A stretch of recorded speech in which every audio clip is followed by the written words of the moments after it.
prophet is the image that its maker should carve it. The molded image. Good afternoon, brothers and sisters. Welcome to another presentation. We'll begin with a silent prayer.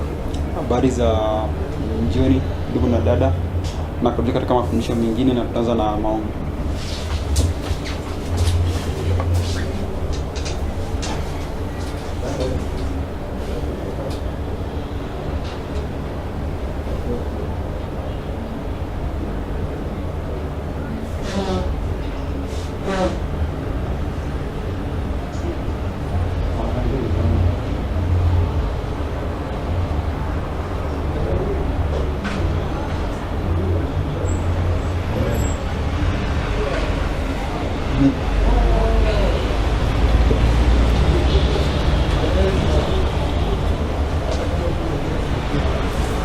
So, in our last study, we were looking at the principles of the Reformlines. Katika mafundisho yetu tulikuwa tunaangalia kanuni za Matengenezo. And we learned that a Reformline is an illustration of the three angels' messages. Tukajifunza kuwa laini ya Matengenezo inaonyesha kazi ya malaika wale watatu. So it's how we see the work of the three angels' messages for a particular generation. Ni vile ambavyo tunaona kazi ya malaika watatu katika kila kizazi. So we are going to go straight into the Reformlines. Na katika moja kwa moja katika laini za Matengenezo. And we are going to begin with the generation of Moses. Tunaona katika ile kizazi ya Musa. We are going to look at how the three angels' messages have been fulfilled in the history of Moses. Angalia jinsi vile ambavyo jumbe malaika watatu zimetimilika katika historia ya Musa. And the reason why we are looking at the history of Moses, na kwa sababu mbona tunaona katika historia ya Musa, is because we learned that it's the beginning of ancient Israel. Soma kuwa ilikuwa ni ile mwanzo wa historia ya kale. And this beginning of ancient Israel now illustrates the end. Na mwanzo wa historia ya kale sasa inaashiria mwisho. Because you know that we are the SDAs at the Israel at the end of the world. Sababu tunajua kuwa Waadventista ndio Waisraeli katika mwisho wa dunia. So we'll begin looking at the history of Moses. Basi tunaanza kuangalia historia ya Musa because it's the beginning of ancient Israel. Kwa kuwa ni mwanzo wa historia ile ya kale. And we understand that Adventists are the Israel at the end of the world. Tunajua kuwa Waadventista ndio Waisraeli katika mwisho wa dunia. Because Israel is God's people. Sababu Israeli ni watu wa Mungu. So Adventists are God's people at the end of the world. Sababu Waadventista ni watu wa Mungu katika mwisho wa dunia. But the beginning of Israel illustrates not the end of Israel. Lakini mwanzo wa Israeli inaashiria mwisho wa Israeli. So just a quote to confirm this from the Pages, page 799. Soma nukuu ili kuthibitisha haya, nasoma ya nabii. It reads, beginning at Moses, the very alpha of Bible history, Christ expanded in all the scriptures the things concerning himself. Nasoma kuwa kuanzia kwa Musa, yeye aliye alfa wa historia ya Biblia, Kristo alifafanua katika maandiko yote mambo yaliyomhusu yeye. So this just tells us that the history of Moses is like the first generation, the alpha of Bible history. Inatuambia kuwa historia ya Musa ni kama ile kizazi cha kwanza au alpha ya Biblia, ya historia ya Biblia. And God being the alpha and the omega has illustrated the omega or the end using this alpha. Na Mungu akiwa alpha au omega ameashiria, God being alpha and omega. Mungu akiwa alpha na omega ameashiria omega kutumia ile alpha ya Musa. Yeah, so we now begin to understand, we now go into the Reformline of Moses. Kuna katika historia, kuna katika laini ya Matengenezo ya Musa. And what we learned from the principles of a Reformline, na kile ambacho tulijifunza kutokana na kanuni za laini ya Matengenezo, is that before every Reformline or before God begins to work, there is a period of darkness that precedes. Kwamba kabla Mungu aanze kufanya kazi yake, kuna kipindi cha giza ambacho kinatangulia. In fact, the work of reform is because of this period of darkness. Kwa kuwa kazi ya matengenezo ni kwa ajili ya kipindi hiki cha giza. God brings a message that scatters away the darkness and brings about a reform. Mungu analeta ujumbe ambayo inatawanya ile giza na kuleta ile ujumbe ya matengenezo. So before every Reformline there's a period of darkness. Basi kabla ya laini yote ya matengenezo kuna kipindi cha giza. So we are now in the reform history of Moses. Basi katika historia ya matengenezo ya Musa. So what was the period of darkness before this history? Basi je, ni kipindi gani kilikuwa cha giza katika historia hiyo? And we read Genesis chapter 15 verse 12 to 16. Tunasoma Mwanzo 15:12-16. And it reads, when the sun was going down, a deep sleep fell upon Abram, and lo, an horror of great darkness fell upon him.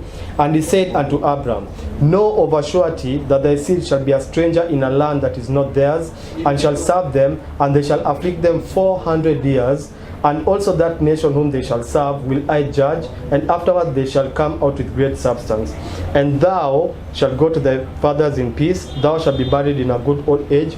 But in the fourth generation they shall come hither again, for the iniquity of the Amorites is not yet full. Nasoma kuwa na hata wakati ambapo jua lilipokuwa linatua, usingizi mzito ulimjia Ibrahimu.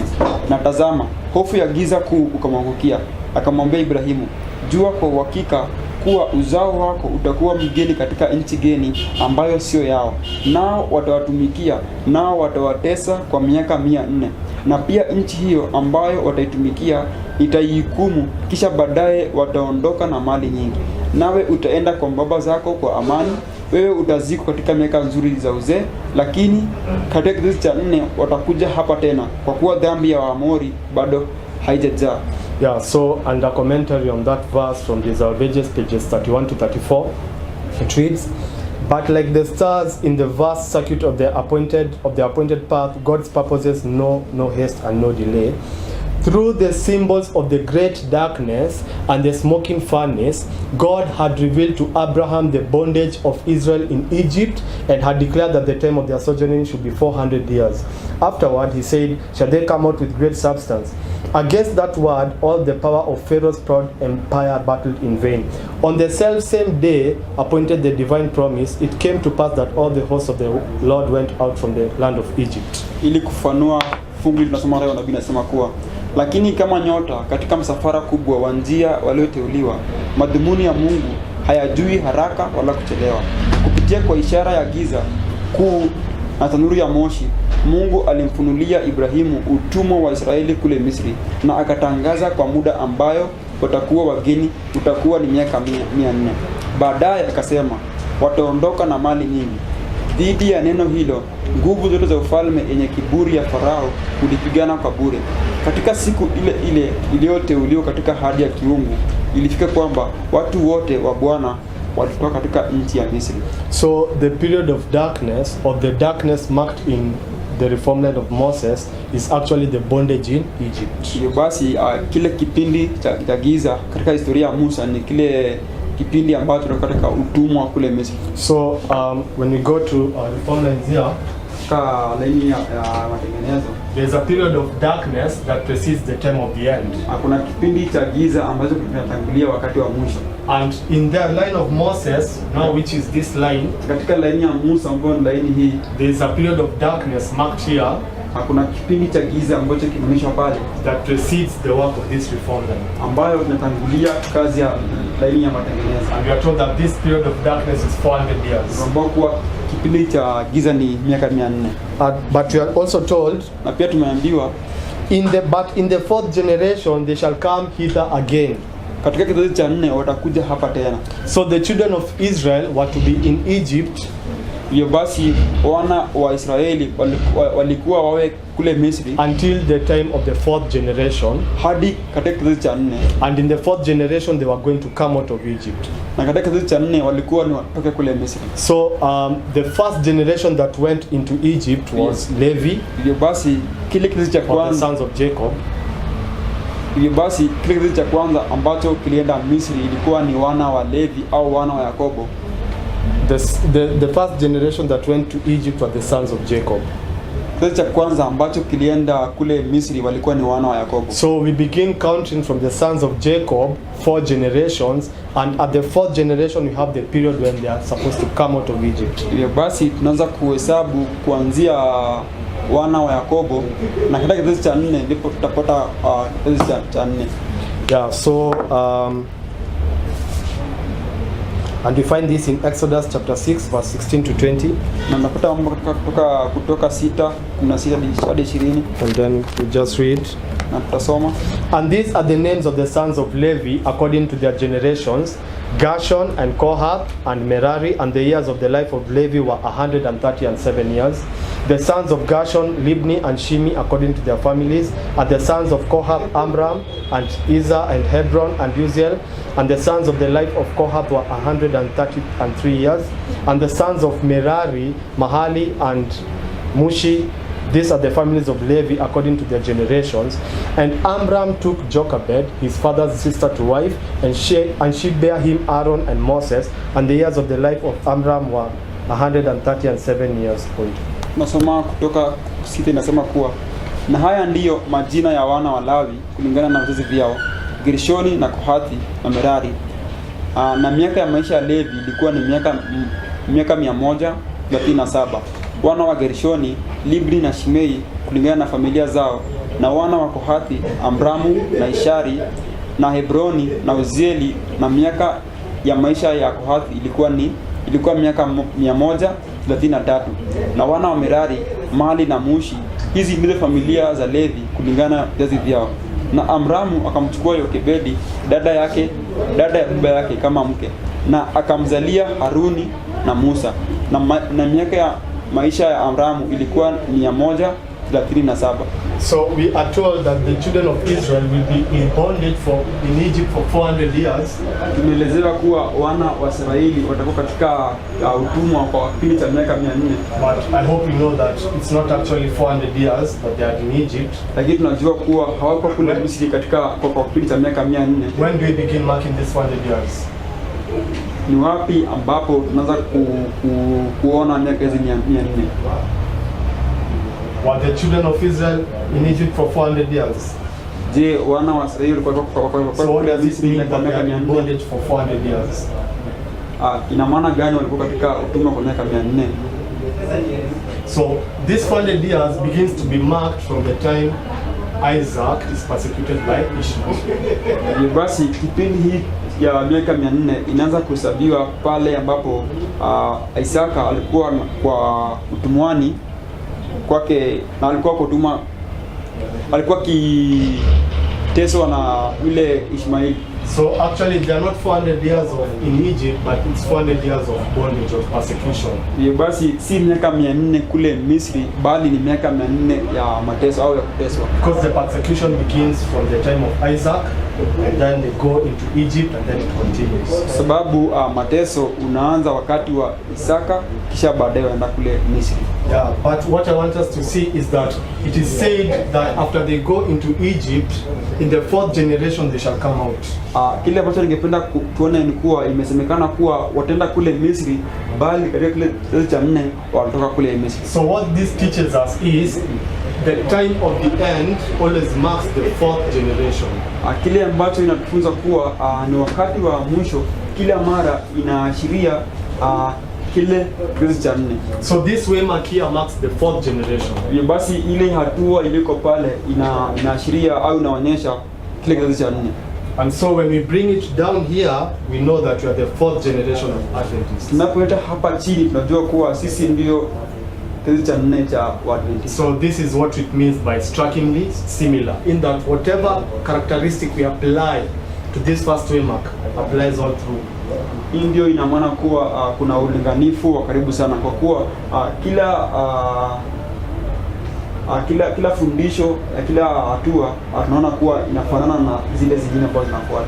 So here we have the time of the end marking the 4th waymark, the 4th generation, 4th generation, 4th generation, 4th generation, and at the end of the world 1989 marks the time period of the fourth generation. Hivyo basi pale kuna wakati wa mwisho ambayo inaonyesha kizazi cha nne na hapa katika laini ya mwisho mnamo mwaka wa 1989 inaashiria au inaonyesha kizazi cha nne cha Waadventista. Because now what we are going to do is we are going to link this fourth generation with Moses and prove that from the birth of Moses is when now the termination of the 400 years begins to end.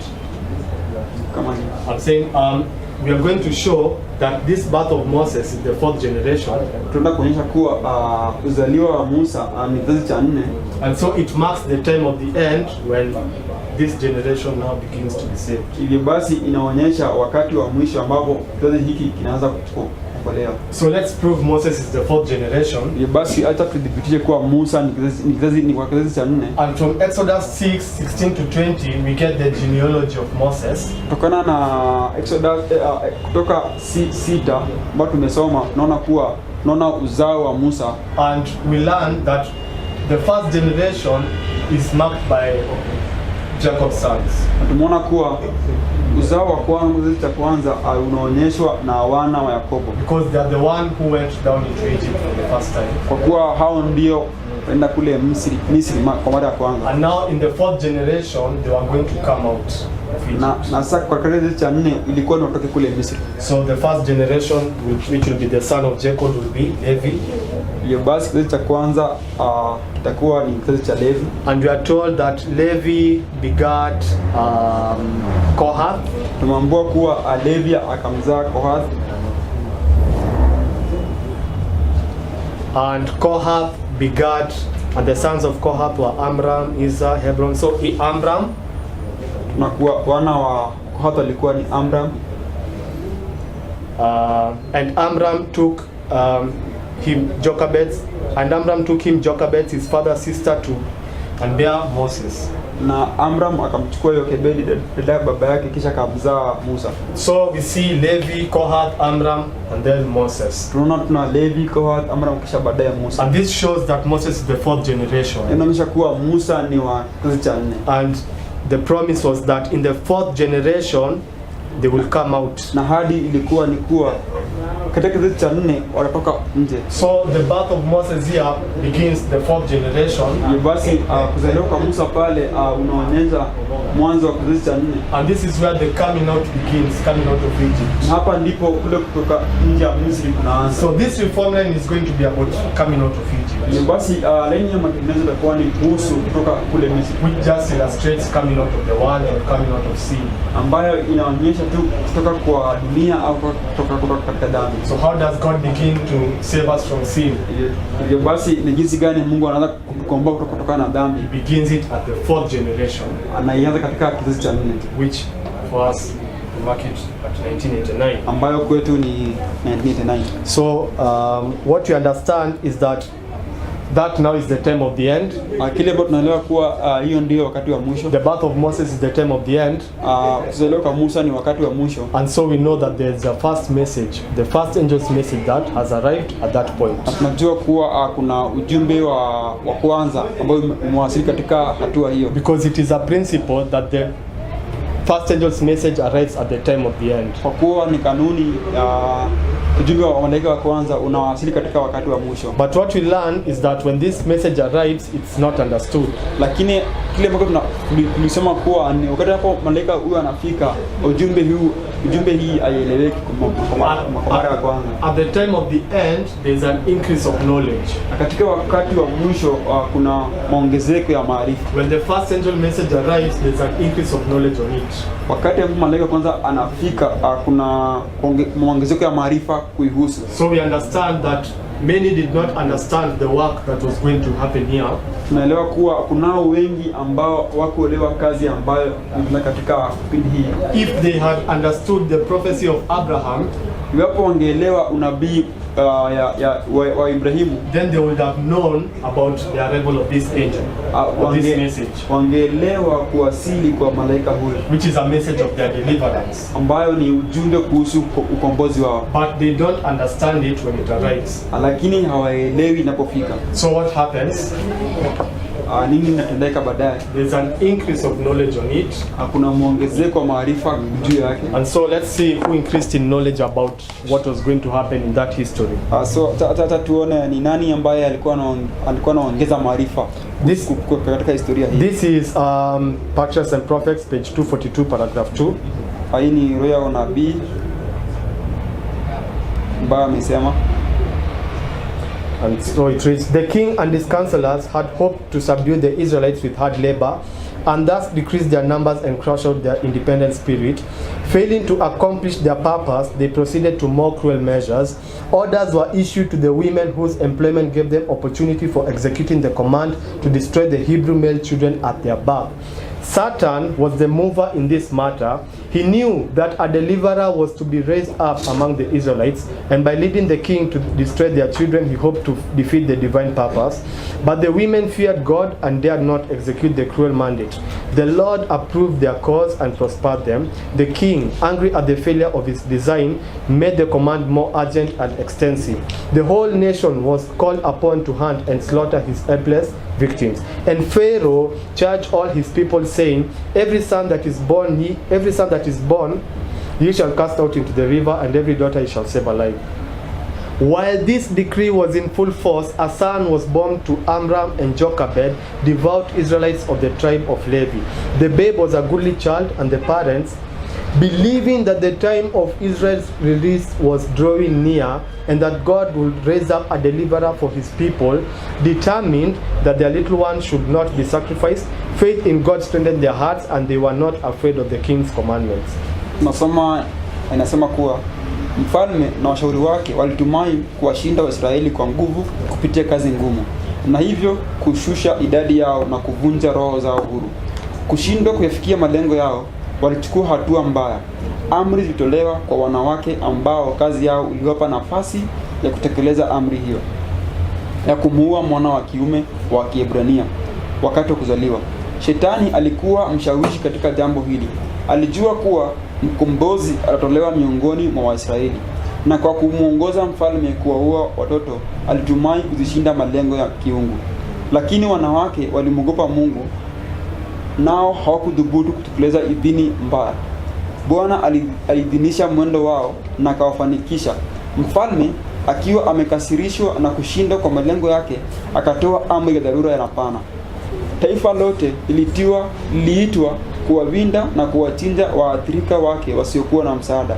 Na Farao akamrisha watu wake akisema, kila mwana alizaliwa mtamtupa katika mto, na kila binti mtamwokoa hai. Wakati ambapo amri hii ilifika kilele chake, mwana alizaliwa kwa Amramu na Yokebedi, Waisraeli waaminifu wa kabila la Levi. Wakati ambapo amri hii ilifika kilele chake, mwana alizaliwa kwa Amramu na Yokebedi, Waisraeli waaminifu wa kabila la Levi. Mtoto yule alikuwa mtoto mzuri, na wazazi wakiamini kuwa wakati wa ukombozi wa Israeli ulikuwa unakaribia na kuwa Mungu atamtoa mkombozi kwa watu wake, waliamua kwamba mwana wao mchanga atatolewa kafara. Imani kwa Mungu ulitia nguvu roho zao, na hawakuogopa amri ya mfalme. So if you just go to this line here, kama katika laini hii hapa, yeah, we read that at the birth of Moses, nasoma katika kuzaliwa kwa Musa, there's a decree that is in place, a death decree. Kuna amri ambayo imewekwa. So at the time of the end, katika wakati wa mwisho, there's a decree in place, kuna amri ambayo imewekwa, and it's a death decree, na ni amri ya kufa ama ya kuuliwa. And also what we learn here, na pia vile ambao tunajifunza hapa, there's a message of deliverance that should be understood in this history. Hakuna ujumbe wa ukombozi ambayo inafaa kueleweka katika historia hii. But not all Israelites have an understanding of this message. Lakini sio Waisraeli wote ambao wanaelewa ujumbe hii ya ukombozi. But we see there are some Israelites who increase in knowledge about the history that is about to take place. Lakini tunaona kuwa kuna Waisraeli fulani ambao waliongezeka kwa maarifa kuhusu yale ambayo yalikuwa yanatokea hivi karibuni. And who are those Israelites you have read about? His parents. Na hao ni kina nani? Tumeona kwa wazazi wake. So the parents were increasing in knowledge during this history. Hivyo basi wazazi wake walikuwa wakiongezeka kwa maarifa katika kipindi hiyo. Because it says about Jochebed and Amram, believing that the time of Israel's release was drawing near and that God would raise up a deliverer for his people. Sababu tumesema kuwa wakiwa naamini kuwa wasaa wa ukombozi wa Israeli ulikuwa unakaribia na kuwa Mungu ametuma ukombozi kwa watu wake. So we learned that they understood that their time of deliverance was near. Tunajifunza kuwa walikuwa wameelewa kuwa wakati wa ukombozi wao ulikuwa unakaribia. So they increased in knowledge on that. Hivyo basi waliongezeka na maarifa kupitia haya. But another person who was increasing in knowledge during this period, lakini mtu mwingine ambaye alikuwa anaongezeka maarifa katika kipindi hii, it's who? Ni nani? Who else? Nani mwingine alikuwa anaongezeka maarifa katika kipindi? Who else was understanding what God was about to be doing in that history? Moses himself. Tunaona kuwa ni Musa pia alikuwa anaelewa yale ambayo Mungu alikuwa akifanya katika kipindi. So Moses was also increasing in knowledge. Musa pia alikuwa anaongezeka na maarifa yake. Okay, because we read, this is from Patriarchs and Prophets, page 245, paragraph 2. Tunasoma katika roho ya nabii. The elders of Israel were taught by angels that their time for their deliverance was near, so that marks the increase of knowledge, and that Moses was the man whom God would employ to accomplish his work. And then it reads, he, supposing that they were to obtain their freedom by force of arms, expected to lead the Hebrew host against the armies of Egypt. And having this in view, he guarded his affections, lest in his attachment to his foster mother or to Pharaoh, he will not be free to do the will of God. Tunasoma kuwa katika roho ya nabii inasema wazee wa Israeli walifunzwa na malaika ya kwamba wakati wa ukombozi wao ulikuwa karibu, na kuwa Musa ndiye aliyekuwa mtu ambaye Mungu angemtumia ili kufanikisha kazi hii. Yeye akidhania kuwa walikuwa wapate uhuru wao kwa nguvu na silaha, alitarajia kukiongoza jeshi la Waebrania dhidi ya majeshi ya Misri. Na akiwa na mtazamo huu, alikinga mahaba yake ili kwamba kwa uhusiano wake na mama yake mlezi au kwa Farao asije akakosa kuwa huru kufanya mapenzi ya Mungu. Yeah, so we see in that history, na katika historia hiyo, that there was an increase in knowledge, and Moses was the one who was increasing in knowledge. Kulikuwa na kuongezeka kwa maarifa, na ni Musa ndiye ambaye alikuwa anaongeza maarifa yake. And the story that makes us know that Moses understood the deliverance that was to come, na historia ile ama hadithi ambayo inatuonyesha kuwa Musa aliuelewa ukombozi ambao ilikuwa ni ikuje. What's the story? What tells us that Moses understood this deliverance? Ni hadithi gani inatueleza kwa about to come? We have just read it. What showed that Moses understood their deliverance had come? And he had that understanding. Hii inaonyesha kuwa Musa alielewa kuwa ukombozi wao ulikuwa umefika. Kwa tumeisoma. Yeah. Okay, it's the fact that he killed the Egyptian. Ni kuwa aliweza kumuua yule Misri. Because he thought that by him, because he understood he was the deliverer, sababu alielewa kuwa yeye ndiye aliyekuwa mkombozi, but he thought they were going to be delivered through force and arms. Lakini alidhania kuwa walikuwa wanakombolewa kupitia nguvu na silaha. So he was taking matters in his own hands. Alichukua mambo yale katika mikononi mwake. But the point I want us to see is that he knew that there was deliverance that was coming. Lakini ile jambo ningependa tuelewa ni kuwa alikuwa anauelewa wa ule ukombozi ambao ulikuwa inakuja. So he had an increase of knowledge on that. Hiyo basi alikuwa ameongezeka kwa maarifa juu ya haya. So we see Moses increasing in knowledge and also his parents. Tunaona kuwa Musa anaongeza maarifa na pia zake wanaongeza maarifa. But now when we follow this Reformline, lakini tunapo format of the Reformline, lakini tunapofuata line hii ya Matengenezo, we see that a message arrives, tunaona kuwa ujumbe unawasili. It's not understood and there's an increase of knowledge on it. Haijaeleweka, lakini kuna mwongezeko wa maarifa kuihusu. But now there comes a point where the message is understood. Lakini kunafika wakati ambapo ujumbe ile imeweza kueleweka, and it is formalized or made formal or preached for the first time. Anasa inahubiriwa kwa mara ya kwanza. And for our line, na katika line yetu, we see that the first angel's message arrives at the time of the end. Tumeona kuwa ujumbe malaika wa kwanza unawasili katika wakati wa mwisho, but that message is not understood. Lakini ujumbe hii haieleweki. But there is an increase of knowledge. Lakini kuna muongezeko wa maarifa kuihusu. And we have just studied that it is Moses and the parents who increase knowledge about the deliverance. Tumeelewa kuwa ni Musa na wazazi wake ambao maarifa yao Moses, elders and the parents. And tumeelewa kuwa ni Musa na wazazi wake na pia wazee ambao walikuwa wanaongeza maarifa kuhusu ujumbe hii ya ukombozi wao. But now there will come a point where now this message is formalized. Lakini kutafika wakati ambapo ujumbe huu utahubiriwa katika mara ya kwanza. And it is preached for the first time. Na inahubiriwa katika mara ya kwanza. Yeah, and for that history, we know it's at the burning bush. So what we have understood is that it's the parents of Moses and the elders who are increasing in knowledge at this time. But now from this Reformline, you come to the point where the message is understood and it is formalized. Tumeelewa kuwa ni wale wazazi wa Musa ambao wanaongeza maarifa yao kuhusu ujumbe huu inaongezeka. And it's at this point where the message is now formalized or preached for the first time. Ni katika hatua hiyo ambayo ile ujumbe sasa inahubiriwa kwa mara ya kwanza. Yeah, so what we understand now is that at this point is where it's going to be formalized or preached, and for this history, for this line, we see it's at the burning bush. Kwa tunaelewa kuwa ni katika hatua hiyo ndio ambayo inaweza kuhubiriwa kwa mara ya kwanza, lakini katika laini hii ni katika kile kichaka ambayo ilikuwa inateketea ndio ambayo zimehubiriwa kwa mara ya kwanza. So there's an increase of knowledge, and then at the burning bush the message is understood and then preached for the first time. Basi kuna muongezeko wa maarifa, kisha pale hapo ile kichaka ilikuwa inachomeka ndio ujumbe inahubiriwa kwa mara ya kwanza. So let's just read the history of the burning bush. Tusome tu hadithi kuhusu hiyo kichaka ilikuwa inachomeka. This is Testimonies volume 6 page 6 page 9 paragraph 1. It reads, and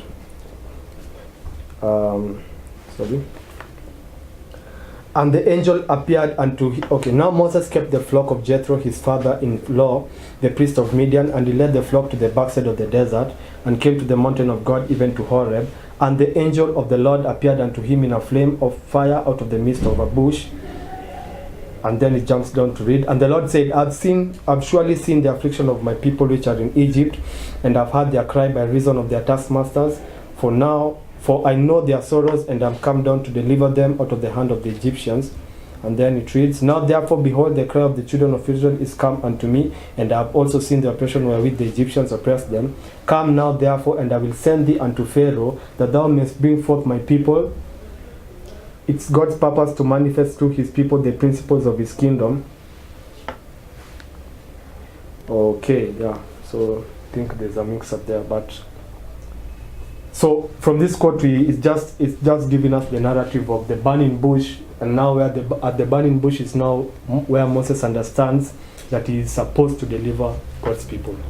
Nukuu inatupea tu ile hadithi ya historia na pale katika kile kichaka kilikuwa kinachomeka ndipo ambao Musa anaanza kuelewa vile ambavyo Mungu angependa aweze kutumika ili kukomboa watu wake. At the second paragraph after that it reads, At the burning bush Moses received from God the message for the king of Egypt. Tunasoma kuwa katika ile kichaka kilikuwa kinachomeka Musa alipata ujumbe kwa mfalme wa Misri. So at this point is where the message arrives. Katika hatua ile ndio ujumbe inawasili, and here is where it's now understood, and now Moses has a message for the king of Egypt. Ni pale ambapo ujumbe sasa imeeleweka, naye Musa ana ujumbe kwa mfalme wa Misri. And now this brings us to this third waymark, or the third thunder, which is now the third event in this Reformline of Moses. Na yeye tuleta katika hatua hii ya tatu au ile ngurumo ya tatu. And it's at the point where we have the circumcision. Ni katika hatua ile ambayo tuko na kupasha tohara.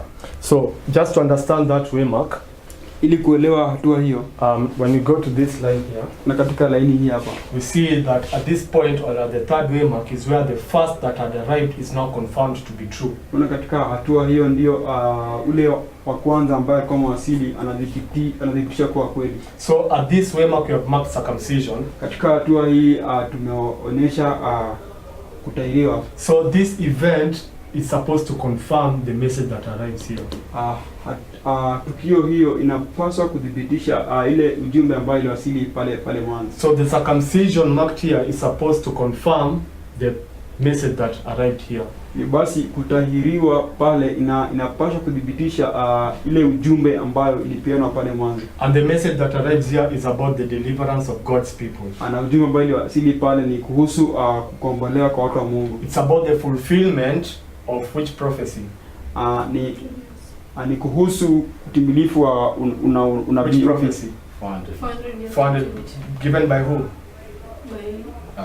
By Abraham. So it's a fulfillment about Abraham's seed. Ni utimilifu wa kuhusu uzao wa Ibrahimu. So this confirmation is going to be about Abraham's seed. Hivyo basi dhibitisho hii itakuwa kuhusu uzao wa Abraham. And that's why we have circumcision. Na pale ambapo tuko na kutahiriwa. Because circumcision is what confirms that you are Abraham's seed. Kwa kuwa kutahiriwa ndio ilikuwa ishara ya kudhibitisha kuwa ulikuwa uzao wa Abraham. So this message here is supposed to confirm the message that comes here. Hivyo basi ujumbe katika hatua hii inapaswa kudhibitisha ujumbe bali pale mwanzo. And by God directing Moses to circumcise his son, he was confirming the message that Abraham's seed is about to be delivered. Na kwa Mungu kumuongoza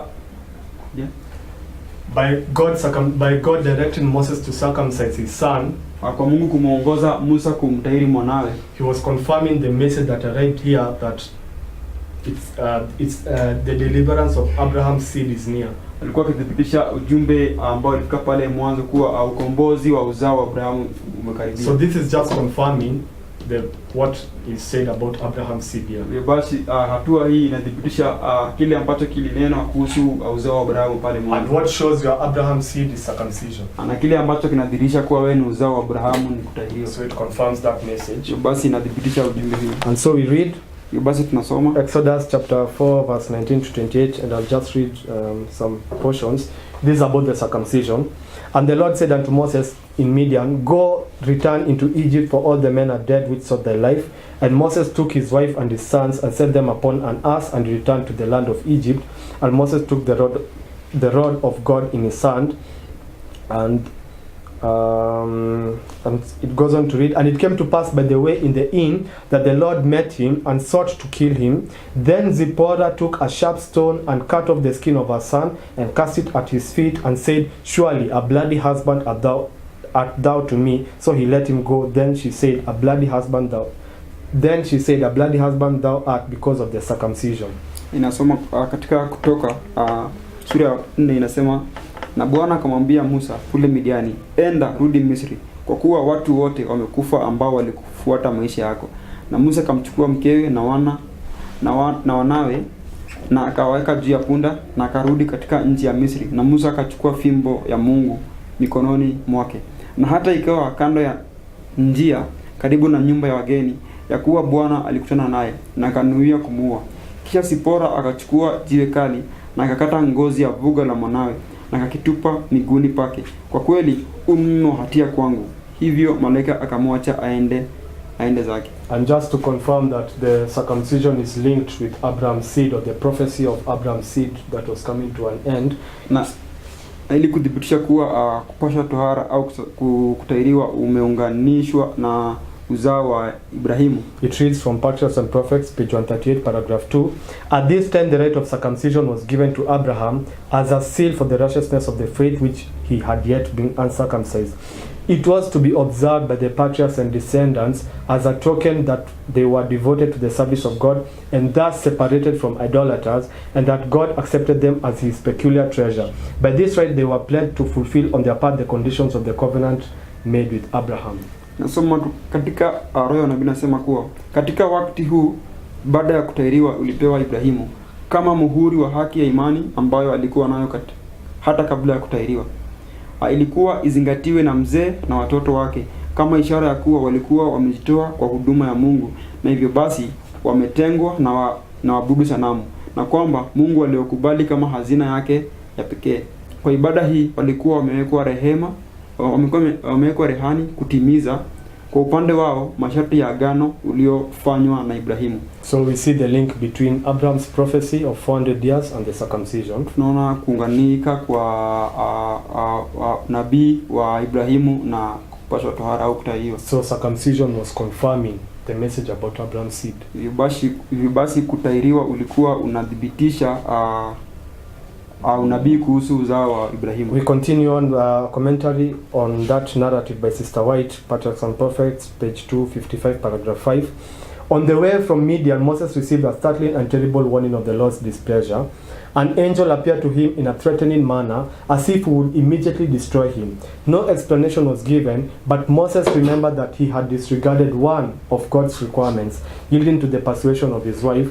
He had neglected to perform the rite of circumcision upon their youngest son. He had failed to comply with the condition by which his child could be entitled to the blessings of God's covenant with Israel. And such a neglect on the part of their chosen leader could not but lessen the force of the divine precepts upon the people. Yeah.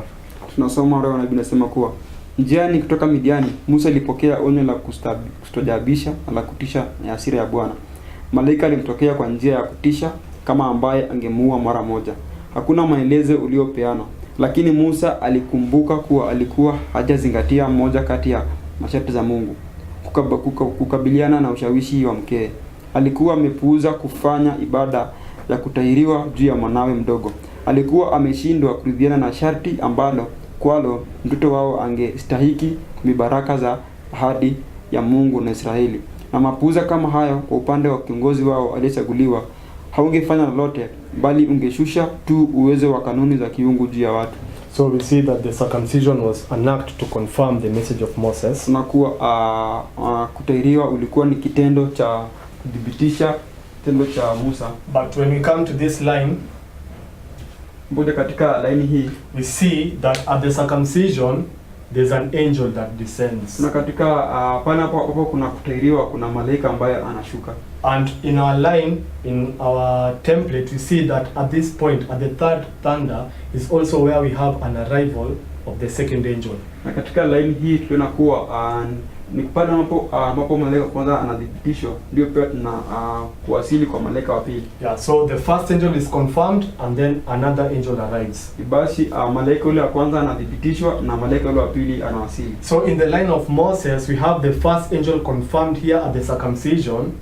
Basi katika laini ya Musa tuna malaika wa kwanza anadhibitishwa pale katika kutahiri. But we also have an arrival of another message who is now the second angel. Lakini pia tuna kuwasili kwa malaika mwingine ambaye anaashiria kuwasili kwa malaika wa pili. So at this point of the circumcision we have the confirmation of the first and the arrival of the second. Basi katika hatua hii ya kutahiriwa tuna kudhibitisha kwa malaika wa kwanza na pia kuna kuwasili kwa malaika wa pili. And that angel who comes down to confront Moses, na malaika huyu ambaye anashuka chini kutana na Musa, is Christ. Ni Kristo. Or is no less a personage than Christ. Au si mtu muhimu kushinda Kristo. So what we have here is the arrival of Christ. Basi ile tunao pale ni kuwasili kwa Kristo. And this is what we have in every of these in every of these histories at this waymark. We have the arrival of Christ now in the histories. Na katika hatua hiyo, katika historia zote tuko na kuwasili kwa Kristo katika kila historia. Yeah, we have the forerunner beginning the work, but now Christ coming to now confirm the work and to carry it forward. Kuna mtangulizi ambaye anaanza kazi kisha baadaye Kristo anakuja kupitisha kazi na kuendelea nayo kazi. So for this history we have Moses as the forerunner. Katika historia tuko na Musa ambaye ni mtangulizi. But at the circumcision we have now Moses meeting with Christ of the second angel. Lakini katika pale kupashwa tohara kuna Kristo ambaye anakutana na Musa ili kuendelea na kazi yake. And now the first test is going to begin, and also the second angel is going to begin to now do its work. Basi jaribio la kwanza inaanza kwanza kazi, malaika wa pili pia anaanza kufanya kazi yake. But what I want us to get is that at this point at the circumcision we have the coming of Christ. Lakini ile ambayo ningependa tutulie maana ni kuona katika hatua hii tuko na kuwasili kwa Kristo. All these points here in these histories mark the coming of Christ. Hatua hizo zote katika historia hii zinaashiria kuja kwa Kristo. Because Christ is always the second angel. Kwa kuwa Kristo kila mara huwa huyu ni ule malaika wa pili. And the forerunner represents the first angel. Na mtangulizi wa Kristo anaashiria malaika ule wa kwanza. So we just read this angel, the same that appeared to Joshua at the taking of Jericho, was no less a personage than the Son of God. It was he who had brought Israel out of Egypt and established them in the land of Canaan. He showed them that he had not broken his promises to them, but they themselves have violated their solemn covenant. So this proves that this angel is Christ. Ili kudhibitisha kwa malaika huyu ni Kristo, tunasoma katika Roho nabii inasema, malaika huyu ni yule aliyemwonekania Yoshua katika kuteka Yeriko. Hakuwa mtu muhimu kuliko mwana wa Mungu. Ilikuwa ni yeye ambaye aliwatoa Israeli kutoka Misri na kuwaweka katika nchi ya Kanani. Aliwaonyesha kuwa hakuwa amevunja ahadi yake kwao, bali wao wenyewe walikuwa wamekiuka agano la makini. Yeah, so I now want us to do a little bit of dividing of the word of truth. Basi ningependa tuweze kugawanya neno la Mungu, because we know that these are the three angels' messages. Kwa tunajua hizi ni ujumbe wa malaika wale watatu. It's the three angels' messages illustrated in the line of Moses. Ni ujumbe wa malaika watatu ambayo imeshikwa katika laini ya Musa. But we read that all the solemn transactions of Old Testament history have been recorded for the last generation. Lakini tulisoma kuwa mambo yote ya agano la kale katika historia kwa ajili ya kizazi cha mwisho. This is the line of the last generation. In laini ya kizazi cha mwisho, and especially this bit here where we have the line of the third angel. Na haswa katika kipande hii ya mwisho ambao tuko na laini ya malaika watatu. Because at this point you come to the Sunday law. Sababu katika hatua hii unaanza katika kipindi cha sheria ya Jumapili. And now this history gives you the history of the Sunday law, what takes place in the period of the Sunday law. Na saa kipande hii inakupatia historia kuhusu ile kipindi cha but what takes place at the Sunday law or in the Sunday law crisis has already been prefigured in the solemn transactions of the old of Bible history or the stories of the Bible. Lakini yale ambayo yanatendeka katika kipindi cha historia imeelezwa kimfano katika vipindi vingine vya historia za hapo awali. So just how to divide this truth, I want us to take this history of the first angel and place it line upon line with the history of the third angel in our time. Kile ambacho ningependa kuwa ni tuchukue historia ile ya malaika wa kwanza na tuiweke juu ya historia hii ili tuweze kuelewa kwa kina. So this portion where the angel arrives, it's preached and it's confirmed. Sehemu hii ambayo malaika wa kwanza anawasili, anahubiriwa kisha baadaye anadhibitishwa. In just this level, it's illustrating the end of the world. Katika kiwango hiyo inaashiria mwisho wa dunia. Because this is the time of the end. Kwa kuwa hii ndio wakati wa mwisho, and this is the coming of Christ. Na hiyo ndio kuja kwa Kristo. When we can take this bit of history or this transaction of Old Testament, tunachukua kipande hiyo ya historia, and then we can place it upon this line which is just, I've drawn it on this side, this line here. Na tukaweka katika laini hii ambayo nimechora hapa juu. So we have the Sunday law, we have the two Sunday laws, and then the second coming. Tunayo sheria ya Jumapili ambayo ni mbili kisha baada tuko na kuja kwa Kristo mara ya pili. Yeah, so this is the line of the end of the world. Basi ili laini ambayo inaashiria mwisho wa dunia. And the stories of the Bible illustrate what happens during this time. Na hadithi za Biblia zinaelezea yale ambayo ni katika kipindi hii. So we can take this line and place it upon that line. Kwa tunaweza kuchukua laini ile na tukaweka juu ya laini hii. First, okay. So for us to do that, we can just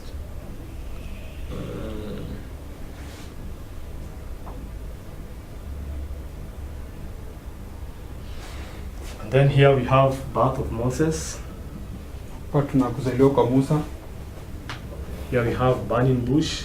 Kwa tuko na ile kichaka ilikuwa inachomeka. And then here we have the circumcision. Kwa na kutahiri, which is also marks second coming of Christ. Ambayo pia inaonyesha kuja kwa Kristo. Coming of Christ. So what you have done is that you have taken this portion and you have placed it upon the line of the third angel of the end of the world. Kile ambacho tunafanya kwa tumechukua sehemu hii tukaweka juu ya ya historia ambayo inaelezea mwisho wa dunia. And we see that this story of Old Testament illustrates the end of the world. Na tumeona kuwa hadithi hii ya Agano la Kale inaashiria mwisho wa dunia. Because what did we read about the birth of Moses? Kwa kuwa nini ambayo tulisoma kuhusu kuzaliwa kwa Musa? What did we read about the birth of Moses? Nini tulisoma kuhusu kuzaliwa kwa Musa? What was put in place? There was a death decree. Kulikuwa na amri ile ya kifo. And there was also a sign of deliverance. Na pia kulikuwa na ishara ya ukombozi. So what this teaches us about the end of the world, kile ambacho inatufundisha kuhusu mwisho wa dunia, is that when you come at this point here, which is now the final or the line that illustrates perfectly the end of the world, ni kwa kuwa kuja katika line hii ambayo inaelezea kikamilifu mwisho wa dunia. Here you have the cousin where you are being brought face to face with death. Hivyo basi hapa unayo hatua hii ambayo unaletoa uso kwa uso na kifo. Okay. Just to understand this line, hii kuelewa line hii. This is 9/11 Sunday law, the second coming. Hii ni September 11, hii ni Sunday law bikisha kusema la pili. And then just to open up this line, we open it up. Na ili kufungua sehemu hii tunaifungua. We open it up so that we understand the Sunday law crisis. Tunaifungua ili tuweze kuelewa mgogoro wa shida ya Jumapili. And what you understand about the Sunday law crisis is that first there comes a civil law. Ile tunaelewa kuhusu shida ama mgogoro wa shida ya Jumapili, kwa kuna sheria kwanza inakuja kwanza baada kabla ile nyingine. Before you now come to the Sunday law that fulfills Bible prophecy. Kabla hujafika katika ile sheria ya Jumapili ambayo inatimiza unabii wa Biblia. So in this first Sunday law, you have a Sunday law that does not persecute you for keeping Sabbath. Basi katika hii sheria ya Jumapili ya kwanza una sheria ya Jumapili ambayo haikutesi kwa kuwa umetunza Sabato. But when you come to this Sunday law, you have a Sunday law that persecutes you for keeping the Sabbath. Lakini unapofika katika sheria ya Jumapili hii una sheria ya Jumapili ambayo inakutesa kwa kutunza Sabato. But now when you open this Sunday law up, because this is the Sunday law that fulfills Bible prophecy, unapofungua sheria ya Jumapili hii kwa ndio sheria ya Jumapili ambayo inatimiza unabii wa Biblia. You open it up and then you have Sunday law that persecutes. Unaifungua kisha baadaye una sheria ya Jumapili ambayo inatesa. But in this persecution, katika mateso haya, you are not brought to death immediately. You are not brought to face death immediately. uso kwa uso na kwa kifo kwa mara moja. But what we learn is that first the earthly support is cut off.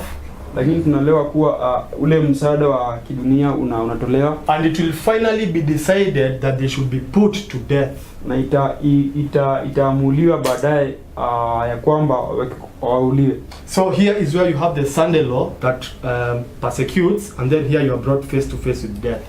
Basi hapa unayo sheria ya Jumapili ambayo inatesa, kisha baadaye unaitwa uso kwa uso na kifo. So they pass the Sunday law and then you are brought face to face with death now under this Sunday law. Basi wanatisha sheria ya Jumapili kisha baadaye unaitwa uso kwa uso kwa kuna sheria. But now we open this history where you are brought face to face with death.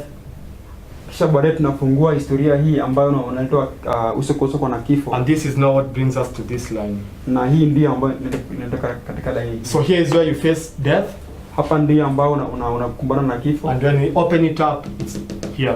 Na unapokifungua ni hatua hii hapa. So what we have is that this is the real Sunday law crisis. Kile ambacho tuko nacho ni kuwa hii ndio mgogoro halisi wa sheria ya Jumapili. When you are brought face to face with death, it's the final test. Unapoletwa uso kwa uso kuna kifo, ndio ile jaribio la mwisho. And also the final test is the image of the beast test. Na pia jaribio ile la mwisho ni ile jaribio la sanamu ya mnyama. And we know that at this image of the beast test, you will have the death decree now in place. Na tunajua kuwa katika jaribio ya sanamu ya mnyama utaletwa uso kwa uso na kifo. Yeah, and so this has been illustrated. Hivyo basi hii imefananishwa katika laini hiyo, where you have now the death decree lining up with the chasm, or where we have the first waymark. Pale ambapo una amri ya kifo ama ile hatua ya kwanza. Yeah, and so also again when you come to this point, the burning bush, Na pia unapotoka katika laini hii ambayo una kichaka ambayo inachomeka. And also it tells us something about what happens at the chasm or on this way max. Hiyo basi inatufunza jambo kuhusu kile ambacho kinatendeka katika kipindi hii au katika hatua hii. And what happens to Moses at the burning bush? Na je, ni nini kilifanyikia Musa katika ile kichaka kilikuwa kinachomeka? What is he told to remove? Mungu anamwambia nini? His shoes. Yeah. Atoe viatu vyake. What does that illustrate? Hiyo ina maana gani? Sorry? Holy ground. Yeah, and what does the holy ground illustrate? What was Moses going through? What experience was he going through? What vision was he seeing? The Mara vision. Moses was seeing the Mara vision at the burning bush. Hivyo basi Musa alikuwa akiona ile maono ya Mara katika kichaka kilikuwa kinachomeka. And the Mara vision is just the point where you come face to face with Christ. Ana ile maono ya Mara ni ile maono ambayo inakuja uso kwa uso na Kristo. So, and we know it's at the chasm. Anajua katika kipindi hii ya kazi. When you are brought face to face with death, unapoletwa uso kwa uso na kifo, you are also brought face to face with Christ judgment. Pia vile vile unaletwa uso kwa uso kuna Kristo katika hukumu. Yeah, and so that's where you have the Mara vision marked by the burning bush.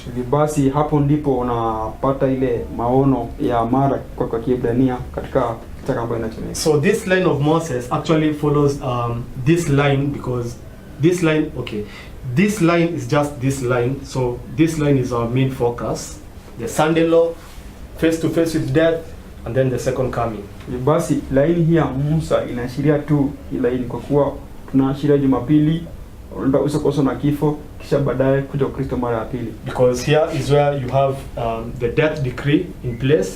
Kwa kuwa hapa ndipo unapata ile sheria ya kifo. And here is where you are faced with this death decree. Na hapa ndipo unakumbana na ile amri ya kifo. So you write here face to face. Naandika hapa uso kwa uso. Yeah, so the death decree is passed, but now here is where you are brought face to face with the death decree. Sheria Jumapili, sheria ya kifo inapitishwa hapa, lakini hapo ndipo unakumbana ama unakuja uso kwa uso na ile amri ya kifo. This face to face is also face to face with Christ. Lakini uso kwa uso hapa pia ni uso kwa uso na Kristo. And this is the Mara vision. Na hii ndio ile maono ya Mara, or what Moses experienced at the burning bush. Au ile Musa aliweza kupitia katika ile kichaka kinachomeka. And he was humbled to the dust, and he had the experience of all the prophets who go through this experience. Na kanyenyekea na kawa na ile uzoefu, au alipitia yale yote ambayo manabii wamekuwa kipitia katika historia. And then the next remark we see is the second coming. Kisha baadaye hatua ambayo tunaona ya pili kwa ni kuja kwa Kristo mara ya pili, which is the coming of Christ, ambayo ni kuja kwa Kristo mara ya pili. Yeah, and so in this, just taking this line, this portion of the line, Moses, kuchukua sehemu hii tu ya hiyo line, it illustrates that truth. Inaelezea ukweli hiyo, that at the circumcision, kwa katika kutahiriwa, you have the coming of Christ, unakuja kwa Kristo mara ya pili. So what I want us to see is that these reform lines, the transactions in these reform lines tell us about the last generation, or about this line. Kile ambacho ningependa tuelewe ni kuwa yale mambo ambayo ndeka katika line hizi zinaashiria yale ambayo ndeka katika kizazi cha mwisho. Yeah, so that's what we'll look at more. Hiyo ndio ambayo tutakwenda kwa undani zaidi. So we are done with the third thunder. We are now at the fourth thunder. Basi tumemalizana na ngurumo ya tatu, sasa tuko katika ngurumo ya 4. And the fourth thunder is where now the second message that has arrived is now preached. Katika ngurumo ya 4 ndio tunapata kuwa ujumbe ambayo imethibitishwa sasa inahubiriwa. Yeah, and how this was fulfilled in the line of Moses, ana jinsi ambayo hili ni katika line ya Musa, is from the time where now when Moses now took this message to the elders. Ni wakati ule ambapo Musa alipeleka ujumbe hii kwa wazee. Yeah, and we read of that history. Tunasoma kuhusu historia hiyo. Exodus chapter 4 verses 29 to 31. Kutoka 4 29-31. And it says, and Moses and Aaron went and gathered together all the elders of the children of Israel, and Aaron spake all the words which the Lord had spoken unto Moses. and did the signs in the sight of the people. And the people believed, and when they heard that the Lord had visited the children of Israel, that he had looked upon their affliction, then they bowed their heads and worshipped. Inasema kuwa Kutoka 4 aya 29 hadi 31 inasema kuwa na Musa na Haruni walienda na kukusanya pamoja wazee wote wana wa Israeli, naye Haruni akazungumza maneno yote ambayo Bwana alikuwa amenena kwa Musa, na akafanya ishara zile mbele ya watu, na watu wakaamini. Na waliposikia kuwa Bwana aliwazuru wana wa Israeli na kuwa aliangalia mateso yao, kisha wakainamisha vichwa vyao na kuabudu. Okay, so we see that at this point tunaona kwa katika hatua hiyo Moses again performs the signs that he was shown by the Lord before the elders or before the people. Musa tena anafanya zile ishara ambayo alikuwa ameonyeshwa na Mungu mbele ya wazee au mbele ya wana Israeli. So where is the point where those signs were done for the first time? Basi ni katika hatua ipi ambayo ishara hizi zilifanywa kwa mara ya kwanza? Burning bush.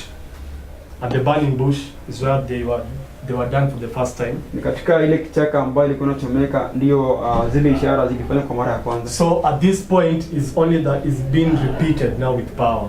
Basi ni hatua ile ya kichaka kinachomeka ambayo inarudiwa kwa nguvu zaidi. So the signs that were done here are again done here with more power. Hivyo basi hatua ishara zile zilifanywa katika hatua ile tena zinarudiwa katika hatua ile ya mbele kwa nguvu zaidi. So we have the first preached here but again preached here with more power. Hivyo basi tuna wa kwanza ukihubiriwa pale kisha baadaye na uhubiriwa hapa kwa nguvu zaidi. But also as Moses was giving them the signs or showing them that they were about to be delivered, lakini pia Musa alipokuwa akipatia zile ishara au kuonyesha kuwa walikuwa karibu kuokolewa, he gave them the condition for this deliverance. Aliwapatia masharti ya ukombozi huu. And the condition was that they had to be God's covenanted people. They had to keep the Sabbath. Ana masharti ilikuwa ni kuwa wangepaswa kuwa watu wa Mungu ambao walikuwa na kitunza Sabato. So we read about that.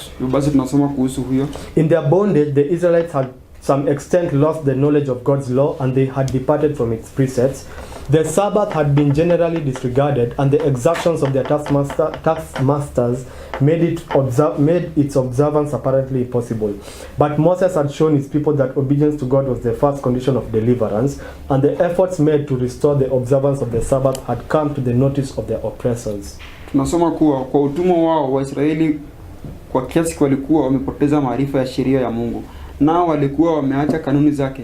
Sabato ilikuwa imepuzuliwa kwa ujumla, na dhuluma ya wasimamizi wao wa kazi ilifanya utunzaji wake kuwa isiwezekane jinsi ilivyoonekana. Lakini Musa aliwaonyesha watu wake kuwa utiifu kwa Mungu ulikuwa ni sharti ya kwanza ya ukombozi, na juhudi zilipofanywa kurejesha utunzaji wa Sabato zilikuja kujulikana na wadhalilishaji wao. Yeah, so we see that at this point,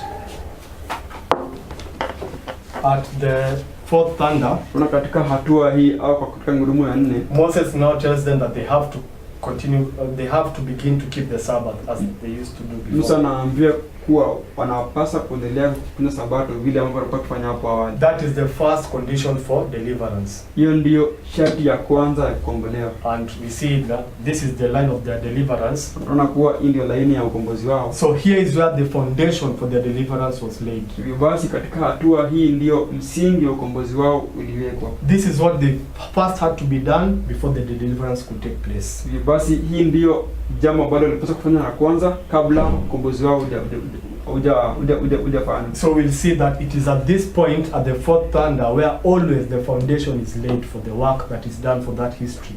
Tunakuwa katika hatua hii ndio msingi unawekwa katika historia yote ile. Yeah, so also again we learn that because they began keeping the Sabbath, tunajifunza kuwa kwa sababu walianza kutunza Sabato, they began being persecuted by the oppressors. Walianza kuteswa na wale walikuwa watumwa wao. Yeah, so there's a Sabbath issue here, or there's a persecution in regards to the Sabbath. Basi kuna mateso kuhusu Sabato katika hatua hiyo. Yeah, and then you come now to the fifth thunder. Basi unakuja katika ngurumo ya 4, ngurumo ya 5. Where now after the foundation has been laid, and they begin keeping the Sabbath, Moses now goes to Pharaoh for the first time. Pale ambapo wakisha anza kufunga Sabato, Musa sasa anaenda mbele ya mfalme Pharaoh. Yeah, so we just read some quotes about that history. Tunasoma roho nabii kuhusu historia hiyo. So when Moses first comes to Pharaoh after this Sabbath issue, he now goes to Pharaoh. Musa anapokuja mbele ya Pharaoh baada ya mgogoro kuhusu Sabato. Exodus chapter 4 verses 21 to 23. Tunasoma kutoka 4 sura ya 21 aya 21 hadi 23. And it reads, "And the Lord said unto Moses, When thou goest to return into Egypt, see that thou do all those wonders before Pharaoh, which I have put in thine hand. But I will harden his heart, that he should not let the people go. And thou shalt say unto Pharaoh, Thus said the Lord, Israel is my son, even my firstborn. And I say unto thee, Let my son go, that he may serve me. And if thou refuse to let him go, behold, I will slay thy son, even thy firstborn." Tunasoma nasema kuwa na Bwana akamwambia Musa, wakati ambapo utakwenda kurudi Misri, zingatia kwamba utafanya maajabu haya yote mbele ya Farao ambavyo nimeviweka mikononi mwako. Lakini nitafanya roho yake kuwa ngumu, ili kwamba hata waruhusu watu waende. Nawe utamwambia Farao, hivi asema Bwana, Israeli mwana wangu, hata kifungwa mimba. Nami ninakwambia, mruhusu mwanangu aende, ili kwamba anitumikie. Na iwapo utakataa kumruhusu aende, tazama, nitamuua mwanao hata kifungwa mimba. Yeah, so we see here the message going to Pharaoh.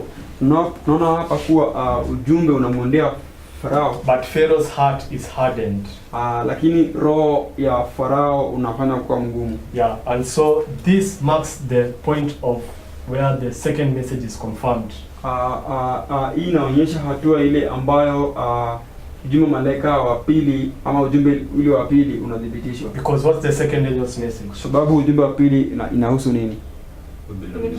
Babylon is fallen. Babeli imeanguka. So it's at this point where we shall begin to see Babylon or Egypt falling.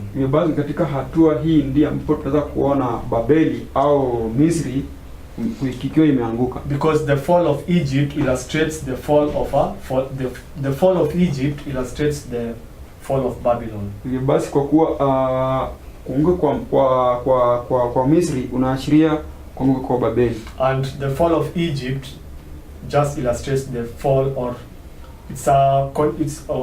Babylon illustrates a fallen condition, a church that is in a fallen condition. Kwa kuwa Babeli unaashiria kanisa ambayo ipo katika hali ya kuanguka ama kurudi nyuma. Yeah, and we know that Pharaoh had his own gods. Kwa kuwa tunajua Farao alikuwa na mungu wake mwenyewe. And the Egyptians had their own god.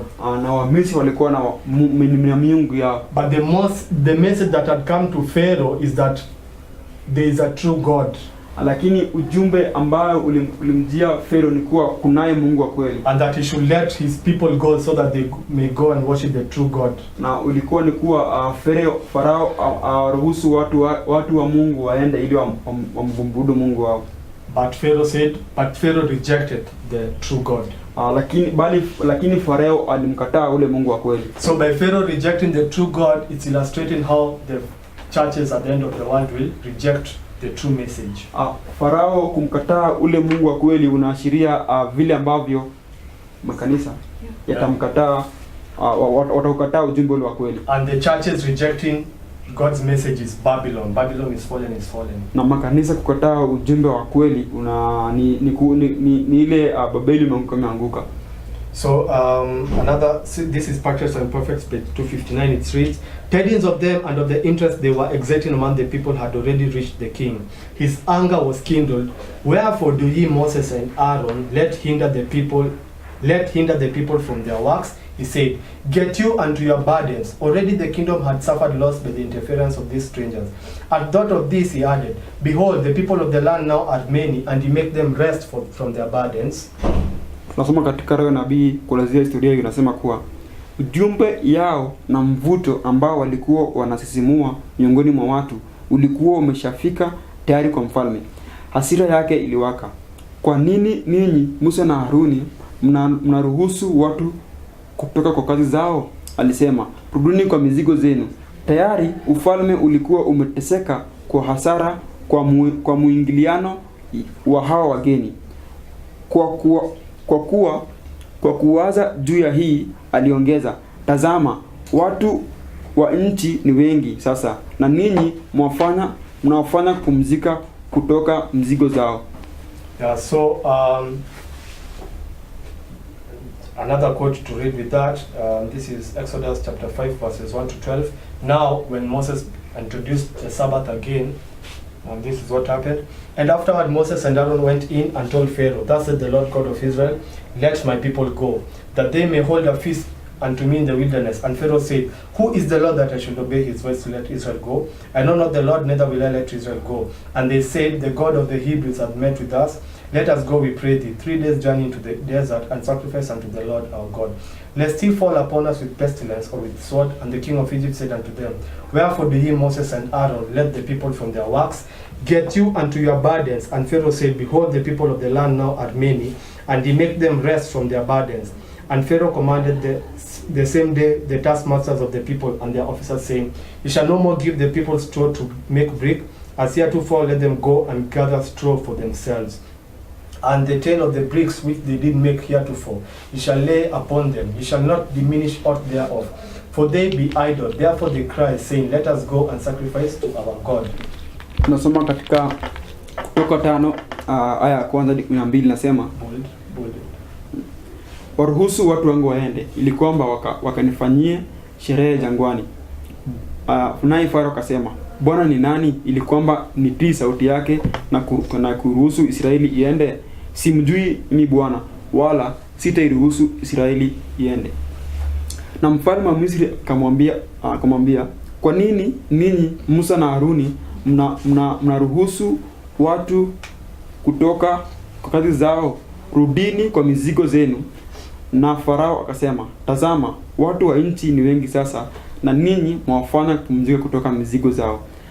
Hamtawapa tena watu majani ya kutengeneza matofali kama mlifanya hapo awali. Waache waende wakusanye majani yenyewe, kwa kuwa hawana kazi. Hivyo basi wanalia wakisema, turuhusu tukatoe kafara kwa Mungu wetu. Yeah, so when we come to these lines, what we understand from that quote, from that verse, mbele katika laini hii kile ambacho tunaweza kutofana na mafungu haya ambayo tumesoma, is that now we are in this bit of history, kwa kuwa tuko katika sehemu hii ya historia where the second has arrived, pale hapo wa pili amewasili. It is now preached for the first time. Sasa amehubiriwa kwa mara ya kwanza, and it is confirmed to be true. Na imedhibitishwa kwa kweli. What confirms the second angel's message to be true is Pharaoh rejecting the message. Kile ambacho kinadhibitisha ujumbe wa pili kwa kweli ni kule Farao kukataa wa ujumbe huo. This confirms Babylon is fallen is true. Inadhibitisha kuwa Babeli imeanguka ni kweli. And now when Pharaoh rejects the message, the plagues begin. Na Farao anapoikataa ujumbe huo, mapigo sasa yanaanza. So here is where we mark the beginning of the plagues. Hapa ndipo tunaonyesha mwanzo wa yale mapigo. And there are 10 plagues. Ni mapigo 10. So again, what you have said on just another quote to read, the Sabbath institution, which originated in Eden, is as old as the world itself. It was observed by the patriarchs from creation down. During the bondage in Egypt, the Israelites were forced by their taskmasters to violate the Sabbath, and to a great extent they lost the knowledge of its sacredness. When the law was proclaimed at Sinai, the very first words of the fourth commandment were, remember the Sabbath day to keep it holy, showing that the Sabbath was not then instituted. We are pointed back to its origin, for its origin to creation. In order to obliterate God from the minds of men, Satan aimed to tear down this great memorial. If men could be led to forget their Creator, they would make no effort to resist the power of evil, and Satan would be sure of his prey. Tunasoma katika Roho nabii nasema, uanzilishwe Sabato ambayo asili yake ni kule Edeni, ila kale kama ilivyo dunia yenyewe. Ilitunzwa na wazee wote tangu uumbaji na kuendelea. Wakati wa utumwa kule Misri, Waisraeli walilazimishwa na wasimamizi wao wa kazi kukivunja Sabato, na kwa kiasi kikubwa wakapoteza maarifa ya utakatifu wake. Wakati ambapo sheria ilitangazwa Sinai, maneno ya kwanza ya amri ya 4 yalikuwa, ikumbuke siku ya Sabato kuiweka takatifu, ikionyesha kuwa Sabato haikuanzishwa hapo, narudishwa nyuma kwa asili yake hadi uumbaji. Yeah, so what we learn here from this quote is that Sister White takes the controversy that was happening under Pharaoh and likens it to the controversy that will take place at the Sunday. Kile ambacho tunaelekea kutokana na mafungo haya ni kuwa dada anachukua pambano ambalo ilikuwa tendeka dhidi ya Musa na Farao na kukilinganisha na kile ambacho kitateka katika mwisho wa dunia. So what she's doing is that she's taking this bit of history and lining it up with the end of the world.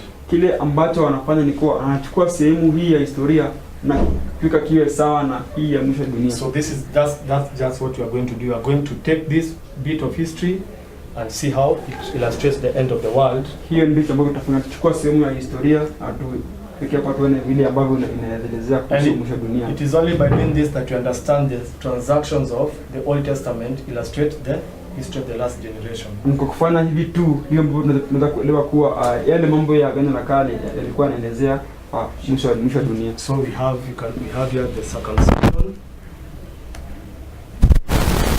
have here the Sabbath. And then we have here Pharaoh, and this can illustrate the beginning of the plagues. Just Pharaoh. Plagues.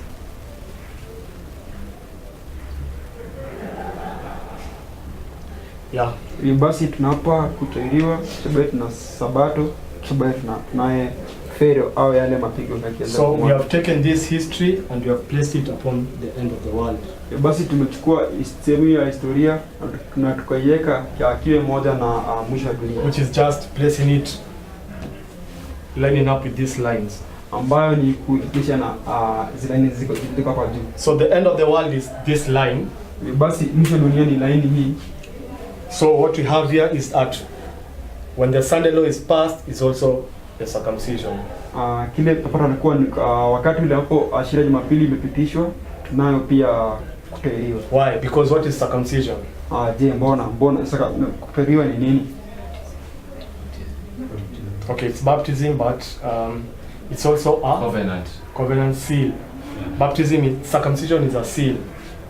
Kutairiwa ni muhuri. And at the Sunday law, or when the Sunday law is passed, we have the seal of promise. Na katika kipindi ambacho sheria ya Jumapili itapitishwa, tuna ile muhuri ya ahadi. Yeah, so here we can write seal.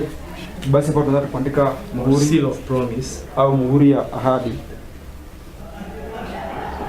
And then you are brought after the circumcision, they go and Moses lays down the foundation of the Sabbath. Basi baada ya kutairiwa Musa anaenda na anaweka msingi ya Sabato. But when he lays down the foundation of the Sabbath, we see that it brings an issue.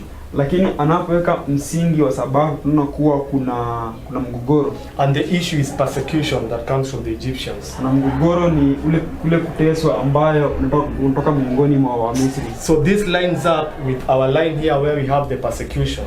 Basi hii inaashiria laini yetu hapa ambayo tuko na kuteswa, which is also marked at the chasm, or where we have our final test, ambayo pia inaonyesha katika kipindi hii ambayo tuko na jaribio la mwisho. Yeah, and then because of rejecting the message, kwa ajili kukataa ujumbe, Pharaoh here, the 10 last plagues begin. Farao pale kwa kukataa ujumbe, mapigo yale 10 yanaanza. And then this brings us to this point here, katika hatua hii hapa, which is the second coming, ambayo ni ujio wa Kristo mara ya pili. But the second coming is also marks the close of probation. Lakini kuja kwa Kristo mara ya pili pia kuna sheria kufungwa kwa mlango wa rehema. When probation closes, that marks the beginning of the second coming. Mlango wa rehema unapofungwa unaanzisha kuja kwa Kristo mara ya pili. So this beginning of the plagues and in Pharaoh's kingdom in Egypt, mwanzo ya mapigo haya katika ufalme wa Farao, is illustrating the second coming of the beginning of the plagues, the close of probation. Inaashiria kuja kwa Kristo mara ya pili na kuanza kwa yale mapigo saba. So we see how this line brings out or is telling about what happens at the end of the world. Tunaona jinsi ambavyo sehemu hii ya historia inaelezea kuhusu historia ya mwisho wa dunia. Yeah, so we learned that from the line of the second angel in the line of Moses. Tunajifunza haya kutokana na laini ya malaika wa pili In the line of Moses. katika laini ya Musa. Yeah, so we continue on. Tunaendelea mbele. So we are brought to the point where the second is confirmed, Tunaendelea katika hatua ambayo wa pili anadhibitishwa, which marks where the church has rejected God's message. pale ambapo kanisa imekataa ujumbe wa Mungu. And Babylon is fallen is fulfilled or is confirmed. Na Babeli umeanguka unadhibitishwa. Yeah, so we continue on. Tunaendelea mbele. We are now at the sixth thunder. Katika ngurumo ya 7. Yeah. So the sixth thunder is the point where the sixth thunder is the point where the third angel's message that has arrived is now preached for the first time or is formalized. Ngurumo ya 6 ni pale ambapo ujumbe wa malaika wa pili unahubiriwa kwa mara ya kwanza. Where the third is preached for the first time. Pale hapo malaika wa ujumbe wa tatu unahubiriwa kwa mara ya kwanza. Yeah, so that is the sixth thunder as Temple shows here. Basi hiyo ni ngurumo ya 6 ile tunaona katika ubao huu. Yeah. Now, in the line of Moses, katika laini ya Musa, this is fulfilled at the third plague. Ina katika ile mapigo ya tatu. At the third plague is where now we see the third message being preached or being formalized. Katika ile pigo la 3 ndio tunaona kuwa jumbe malaika wa 3 sasa linahubiriwa. The third angel's message had arrived at this point. Ujumbe malaika wa 3 umefika katika hatua hii. When Pharaoh rejected the message, wakati Pharaoh alikataa ujumbe, the third message arrived. Ujumbe malaika wa 3 ulifika. And how do you know the third message arrived here? Na ni namna gani tunajua malaika wa 3 alifika katika hatua hii? The message that Moses gave about the death of the firstborn. Yeah, the judgment message arrives here. Ujumbe kuhusu hukumu unatoka katika hatua hii. Though it is fulfilled here. Japo unatimika katika hatua hii. So the message about the death of the firstborn is the judgment message that arrives when Moses goes to Pharaoh for the first time. Ujumbe kuhusu kifo cha wana wa kwanza ni hukumu ni ujumbe kuhusu hukumu ambayo inaenda katika mbele ya Pharaoh katika hatua hii. Because what Moses told Pharaoh even before these plagues began is that the firstborn will die. Kwa kuwa yale ambayo Musa alimwambia Farao ni kuwa mzaliwa wa kwanza atakufa hata kabla mapigo haya hayajaanza. So that message arrived here, but we'll see it is confirmed to be true here. Basi ujumbe ulikuwa katika hatua hii, lakini katika hatua hii kwa ilikuwa. But now we are at this way mark of the sixth thunder. Lakini katika hatua hii au ngurumo ya 7, which is au ngurumo ya 6, which in the line of Moses is at the third plague, ambayo katika laini ya Musa ni katika ile pigo ya 3, where we have the preaching of the third. Pale hapo tuko na kuhubiri kuhubiri ujumbe wa 3. And also in this preaching of the third is also the point where God gives his strongest evidence about the work that he's doing. Na pia katika mahubiri ya ujumbe wa 3 ni pale papo Mungu anapeana ushahidi wake kuhusu jumbe hili. So where you have the strongest evidence for the work that God is doing is where you have the preaching of the third. Pale ambapo tuko na ushuhuda wa nguvu zaidi katika laini hii ndio tunayo ujumbe malaika wa 3 unahubiriwa.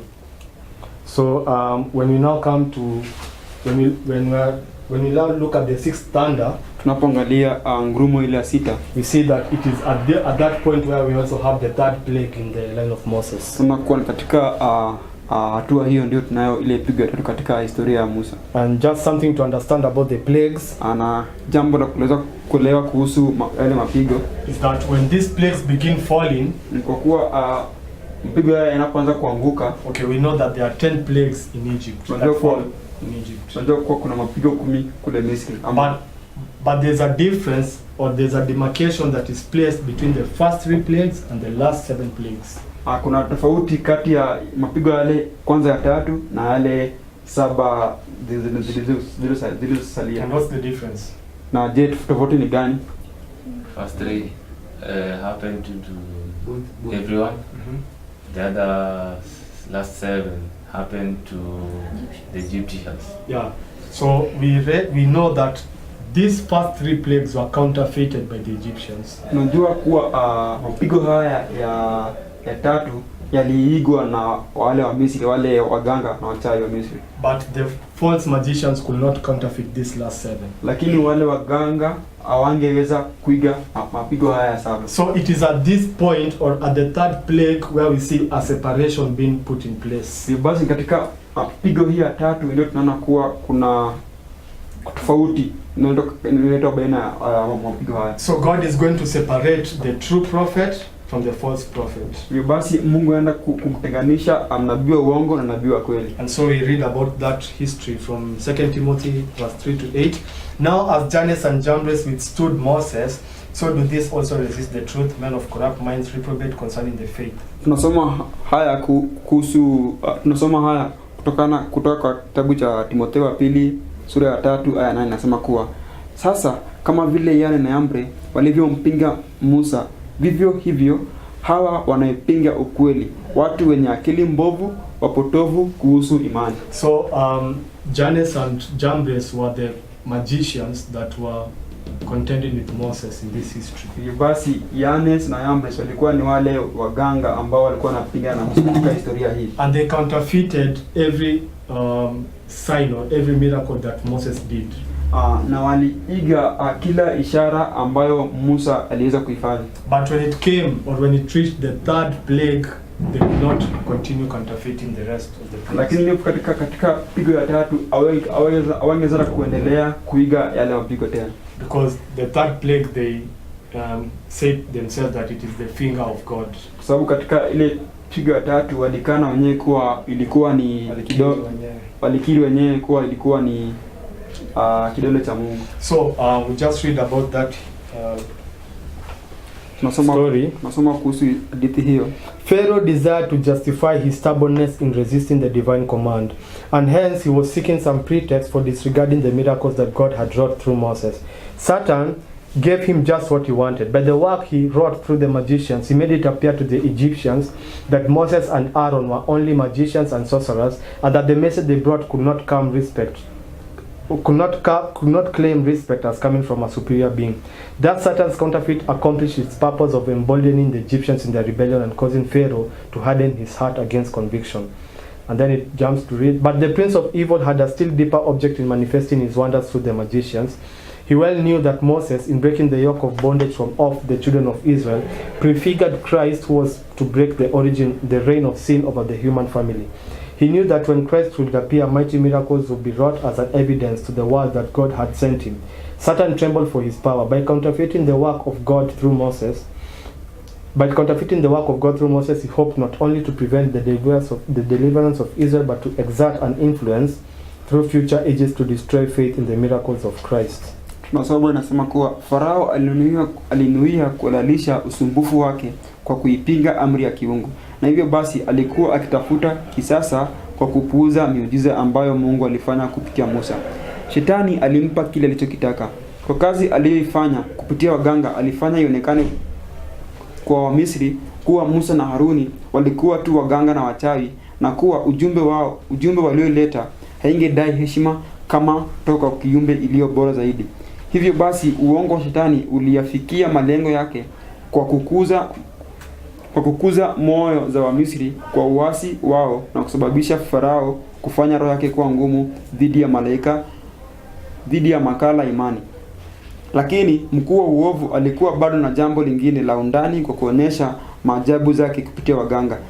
Alijua vizuri kwamba Musa, kwa kuvunja jozi ya utumwa kutoka kwa wana wa Israeli, alikuwa akishiria Kristo ambaye atavunja uongozi wa dhambi juu ya familia ya wanadamu.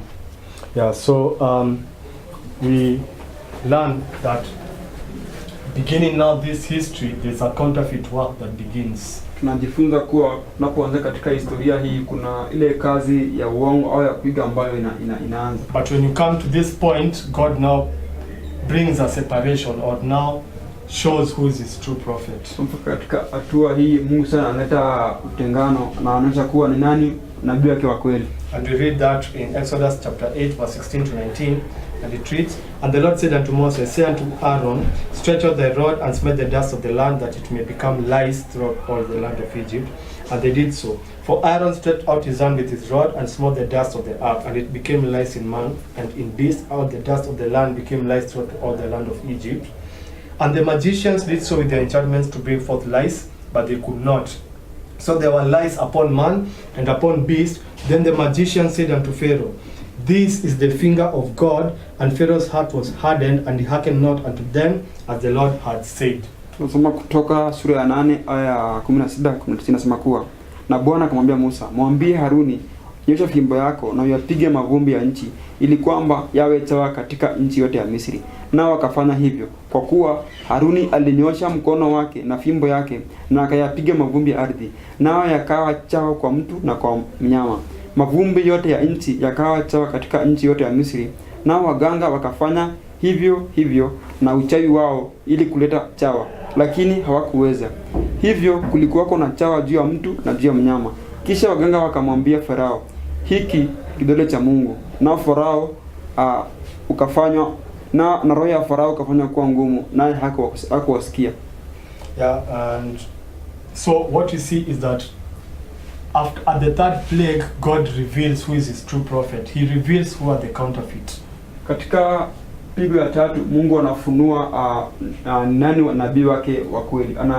Anadhihirisha manabii wale uongo na wa kweli. So this is where character is revealed, or the truth and the false is seen.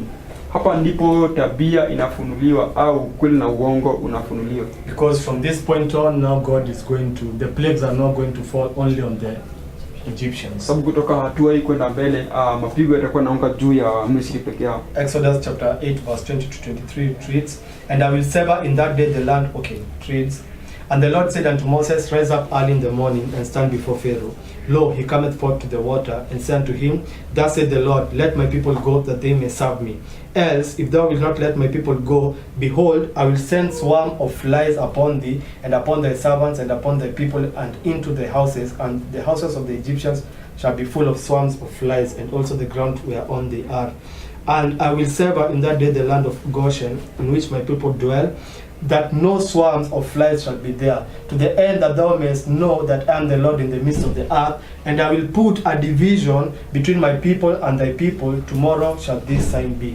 Tunasoma Kutoka sura ya 8 aya 20 hadi 23 tunasema kuwa, na Bwana akamwambia Musa, amka mapema asubuhi, na usimame mbele ya Farao. Tazama, yuaja majini, na umwambie, hivi asema Bwana, ruhusu watu wangu waende, ili kwamba wakanitumikie mimi.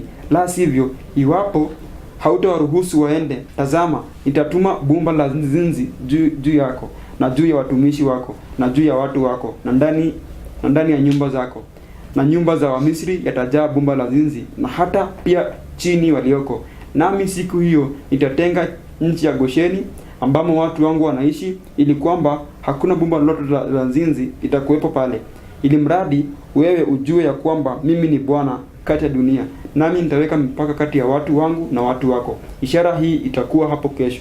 So again, what you have just done with all the transactions in the line of Moses, kile ambacho tumefanya tena katika historia ya Musa, we want to understand how they point or how they illustrate the events at the last generation. Tungependa kuelewa jinsi ambavyo vinaashiria matukio katika mwisho wa dunia. And how we do that is just taking the transactions and placing them on the line of the last generation. Na vile ambavyo tutafanya haya ni kuchukua sehemu ya historia na kukiweka juu ya sehemu ya laini ya kizazi cha mwisho. So we have taken this bit, this, we have taken this bit, we have seen this, and now we take this bit and we see how it lines up with the events that happen at the end of the world. Tumechukua sehemu hii kutoka ya kwanza, sehemu ya pili, kawa sehemu ya pili, kisha baadaye tunachukua sehemu ya mwisho fika hapa chini, kisha tuone vile ambavyo vinaashiria na haya yote. So here we begin with Pharaoh rejecting the message. But tunaanza na Farao kukataa ujumbe. And then the next framework we see is the finger of God. Sasa tunaona kidole cha Mungu katika hatua inayofuata. And then we see the Passover. Sasa tuna Pasaka.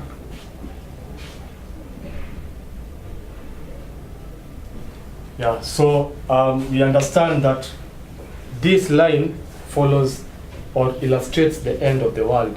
Tunaelewa kuwa laini hii inafuata au inaonyesha mwisho wa dunia. Yeah, but so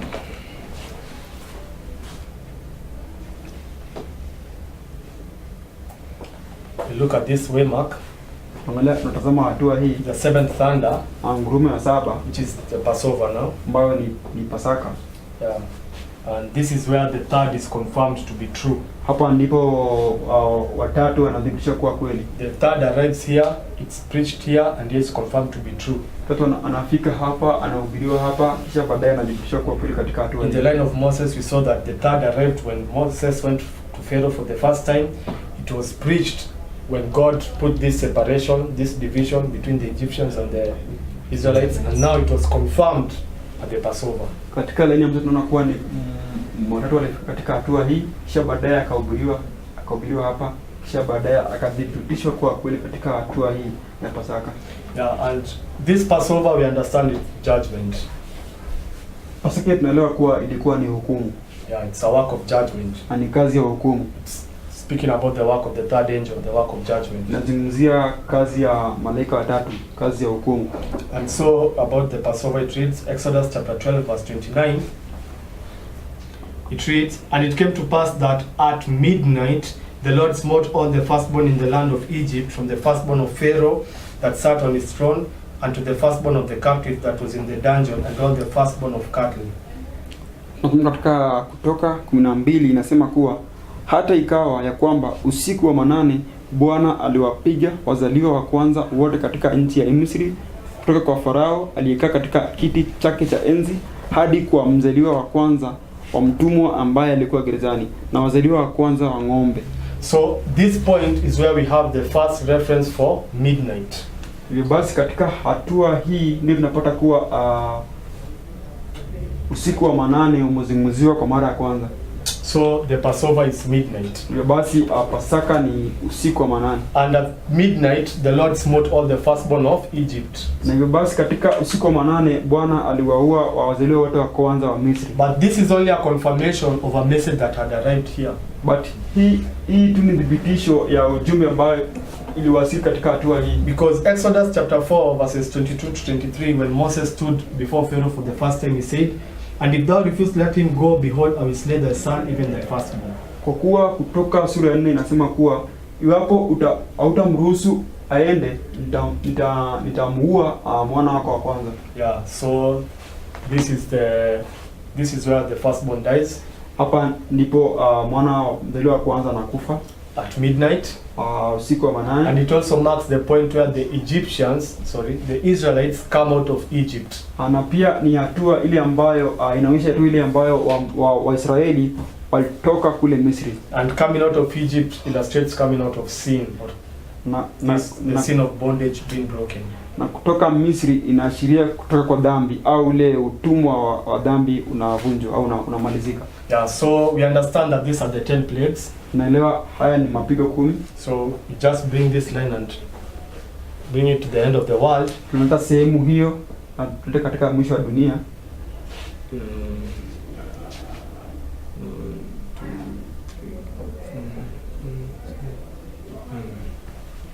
So these 7 last plagues illustrate the 7 last plagues that will come at the end of the world. Hivyo basi mapigo haya yanaashiria mapigo yale mwisho ya 7 yatakuja katika mwisho wa dunia. Because this line here is our line and illustrates the crisis at the end of the world. Kwa kuwa laini hii hapa ni laini yetu na inaelezea mgogoro katika mwisho wa dunia.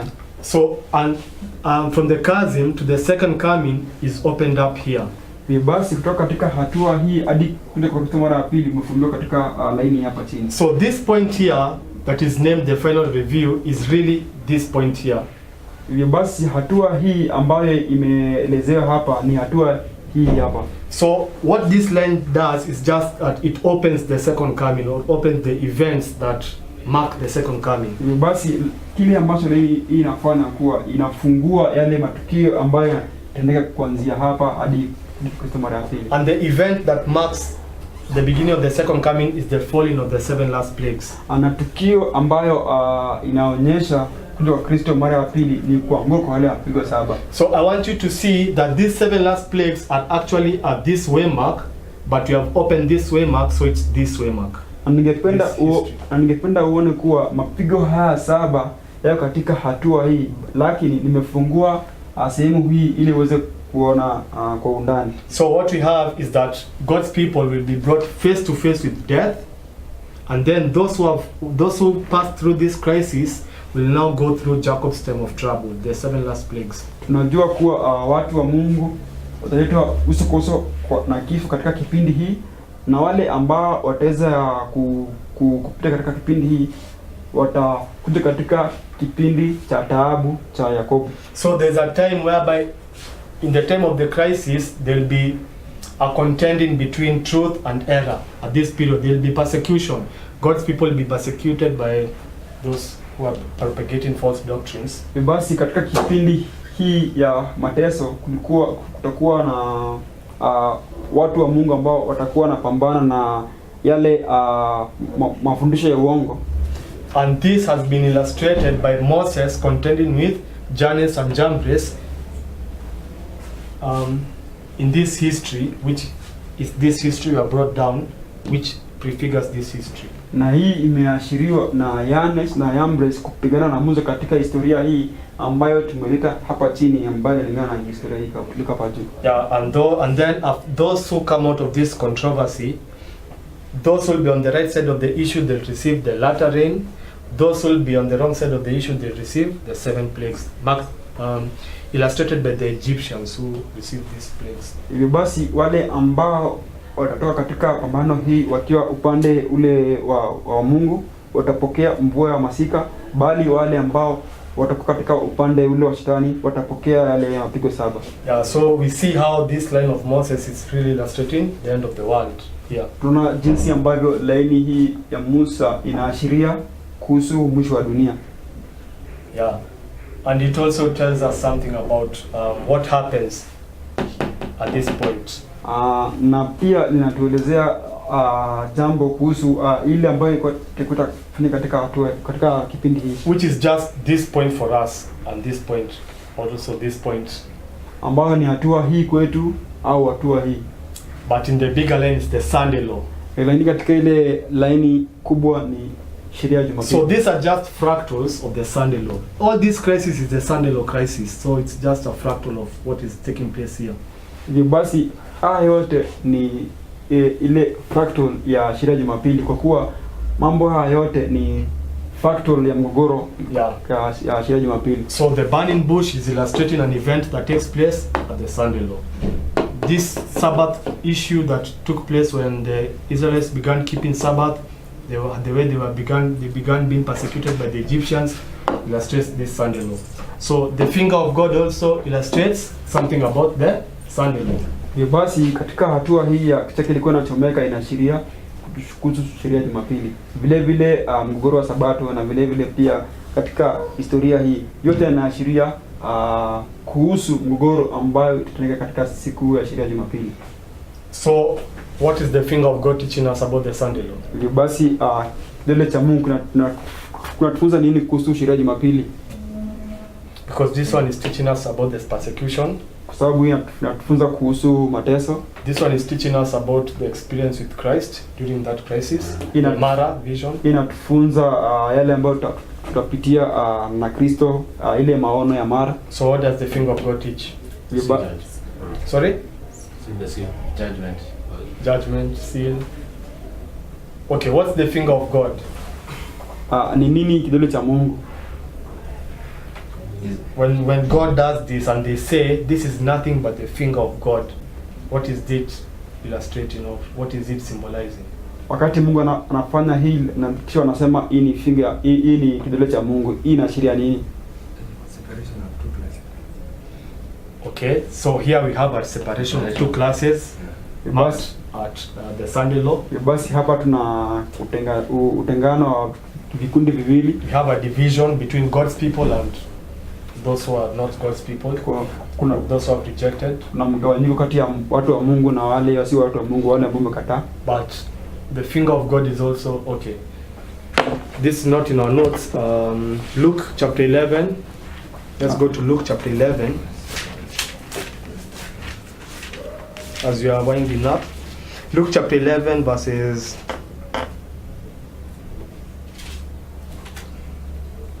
We begin from verses 18 to 20. And I read, "If Satan also be divided against himself, how shall his kingdom stand? Because it is said that I cast out devils through Beelzebub. And if I by Beelzebub cast out devils, by whom do your sons cast them out? Therefore shall they be your judges. But if I with the finger of God cast out devils, no doubt the kingdom of God is come upon you." So if I, how does God cast out devils? By the finger of God. Hivyo basi ili kudhibitisha kuwa neno cha Mungu ni nini, tunasoma katika Luka 11 aya yake ya 18 hadi 22, na tunaona kuwa Bwana anatoa yale mapepo kuna kidole chake. So but when we read of the same narrative in Matthew chapter 12 verse 28, tunaposoma kuhusu hadithi hiyo tunasoma katika Mathayo 28. Matthew chapter 12 verse 28. Mathayo 12 it reads, and if I by Beelzebub cast out devils, so it says the same story. But if I by Beelzebub cast out devils, by whom do your children cast them out? Therefore shall they be your judges. But if I cast out devils by what? Spirit. By the Spirit of God, then shall the kingdom of God, then the kingdom of God is come unto you. So what's the finger of God? The Spirit is God. It's the Spirit of God. God. So here we mark Spirit of God. So tunaposoma katika Mathayo 12:28 tunaona kuwa ile kidole cha Mungu pia yaweza semekana kuwa ni roho wa Mungu. So this is the Spirit of God. Hivyo basi hii ni roho wa Mungu. It marks the point where, because this is the Sunday law, inaonyesha hatua ile kwa sababu hii ni sheria ya Jumapili. So at the Sunday law we have the finger of God. Basi katika sheria ya Jumapili tunayo kidole cha Mungu. And we can bring it down to all these waymarks that typify the Sunday law. Na tunaweza kuleta katika hatua hizo za chini ambayo yanaashiria sheria ya Jumapili. Yeah, but what I want us to see is that at the Sunday law is where all these points are the Sunday law. At the Sunday law is where we have the finger of God, and the finger of God is the Spirit of God. Kile ambacho tunaona kuwa ni katika sheria ya Jumapili ambayo kuna kidole cha Mungu, na kidole cha Mungu pia ni roho wa Mungu. What does the Spirit of God mark? Roho wa Mungu anaonyesha nini? Latter rain. Mvua ya masika. So at the Sunday law is where we have the latter rain. Ni basi katika sheria ya Jumapili ndio tunayo ile mvua ya masika. So we have latter rain here, latter rain, and here is where we have the perfect fulfillment of the latter rain. Ni basi tuna mvua ya masika hapa, mvua ya masika, na hapa ndio tuna utimilifu wa kikamilifu wa mvua ya masika. So here is where we have the finger of God. Basi hapa ndio tunayo ya kidole cha Mungu. Also these points. So and this brings us now to midnight. Na hii inatuleta katika hatua hii ya usiku wa manane. What do we know about midnight? Hii tunajua kuhusu usiku wa manane. The darkest period. Okay. What else? The bridegroom cometh. Tunajua kuwa katika usiku wa manane bwana harusi anakuja. So the bridegroom comes at midnight, illustrates the second coming of Christ. Basi bwana harusi kuja katika usiku wa manane anaashiria kuja kwa Kristo mara ya pili. So here we have midnight, which is the Passover. Basi hapa tuna usiku wa manane ambao ni Pasaka. And you can see it lines up perfectly with the second coming of Christ. Unaweza kuwa inalingana kwa usawa na kuja kwa Kristo mara ya pili. Because the code says it was at midnight that the bridegroom came. Kwa kuwa fungu inasema ilikuwa ni usiku wa manane ambapo bwana harusi alikuwa anakuja. And also we know that at the end of the world, the perfect fulfillment of the second coming of Christ will be at midnight. Christ will come at midnight. Tunajua kuwa katika mwisho wa ulimwengu Kristo atakuja literally masaa ya usiku wa manane. Yeah. Kihalisi. So we have seen how, so this is the 7 thunders in the line of Moses. Basi haya ni yale mangurumo saba katika laini ya Musa. And these 7 thunders illustrate the work under the first and second angels' messages. Na ngurumo hii saba zinaashiria kazi chini ya malaika wa kwanza na wa pili. That brings you now to the history of the third. Ambayo inakuleta katika historia ya ule wa tatu. Which is the history of midnight. Ambayo ni historia ya usiku wa manane. Which is this history. Ambayo ni historia hii yote. Yeah, so we have, that's the 7 thunders according to the line of Moses. Basi hiyo ndio ngurumo saba kulingana na laini ya Musa. We have the birth of Moses marking the arrival of the first angel. Tuna kuzaliwa kwa Musa ambayo inaonyesha kuwasili kwa ujumbe malaika wa kwanza. We have the burning bush where the first angel is preached. Tuna ile kitaki ilikuwa inachomeka ambayo ujumbe malaika wa kwanza unahubiriwa kwa mara ya kwanza. We have the circumcision where the message is confirmed about the deliverance. Tuna pale hapo kuna kutahiriwa ambapo inadhibitisha kuwasili kwa ujumbe ule wa ukombozi. We have where the foundation is laid about the work for this history. Tuna hatua pale hapo msingi unawekwa ya historia hii. We have where the message is rejected, marking Babylon is fallen. Tuna hatua hiyo ambayo ujumbe inakataliwa ambayo inaashiria kuanguka kwa Babeli. We have a point where God's people are in contention, are contending with false prophets.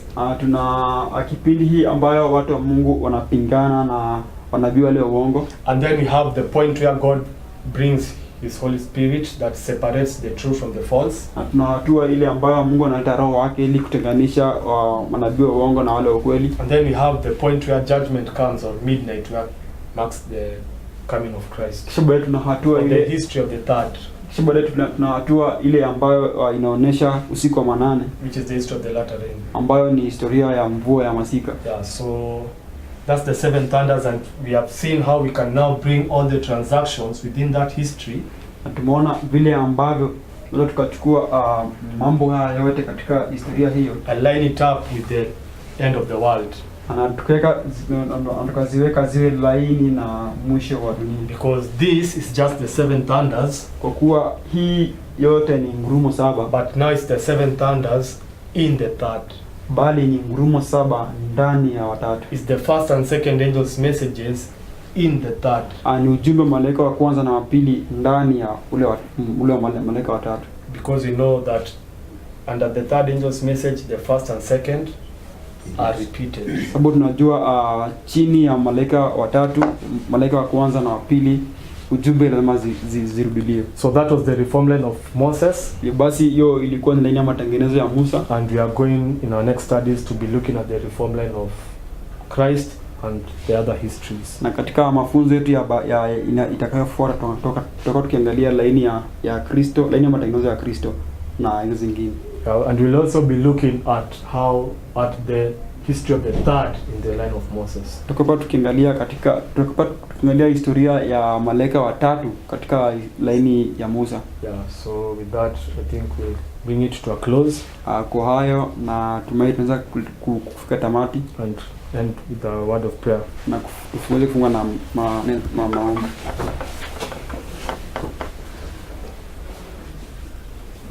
Dear Heavenly Father, we once again come before you in Jesus' name. Baba yetu uliye mbinguni, pendo, atuende kwa mara nyingine kutoka jina la mwanao Yesu Kristo. And we thank you, dear Father, because we have been able to cover this study. Tutakushukuru kwa tunaweza kupitia mafunzo haya. We pray, Lord, that you may forgive us if there is anything that we have done wrong. Tunakusihi uweze kutusamehe hapo tuna jambo lolote ambalo si mapenzi yako. Or if there is anything that we have said that is not from you. Au yapo kuna jambo lolote ambalo tumenena ambalo halikutoka kwako. But Lord, we pray that these words that have gone forth, na nitakuomba Mungu kwa ajili ya maneno haya ambayo yameenda mbele, will go forth with convicting power to all those who are going to hear it. Yataenda mbele na nguvu zaidi ili kuwashawishi wale ambao wataenda kusikia. We pray, Lord, that you may sanctify this word. Tunakuomba uweze kutakasa maneno haya. Remove any wrong thing from it. Utoe yale yote mabaya yaliyopo ndani yake. And we pray, Lord, that this word will do a sanctifying work in all those who are going to hear it. Na tunakusihi kuwa neno hili litafanya kazi ya utakaso miongoni mwa wale ambao wataenda kuisikia. We thank you, Father, for teaching us these things. Tunakushukuru Mungu kwa kutufunza mambo haya. We pray, Lord, that you may continue pouring upon us your Holy Spirit. Tunakuomba uendelee kumwaga Roho wako Mtakatifu kwetu sisi, that we may understand these things and that we may be led to repentance. ili kwamba tuweze kuelewa mambo haya ili tuongozwe kutubu dhambi zetu. Thank you, Father, for the work you're doing in our lives. Tunakushukuru kwa kazi ambayo unafanya katika maisha yetu. And we commit ourselves unto you. Na tunajiweka mbele yako. We pray that we may finish that which you have begun. Tunakuomba uweze kutimiza yale ambayo umeweza kuyaanza. Because we pray, believing and trusting in Jesus' name. Kwa kuwa tumeomba tukiamini kwa jina la Yesu Kristo. Amen. Amen.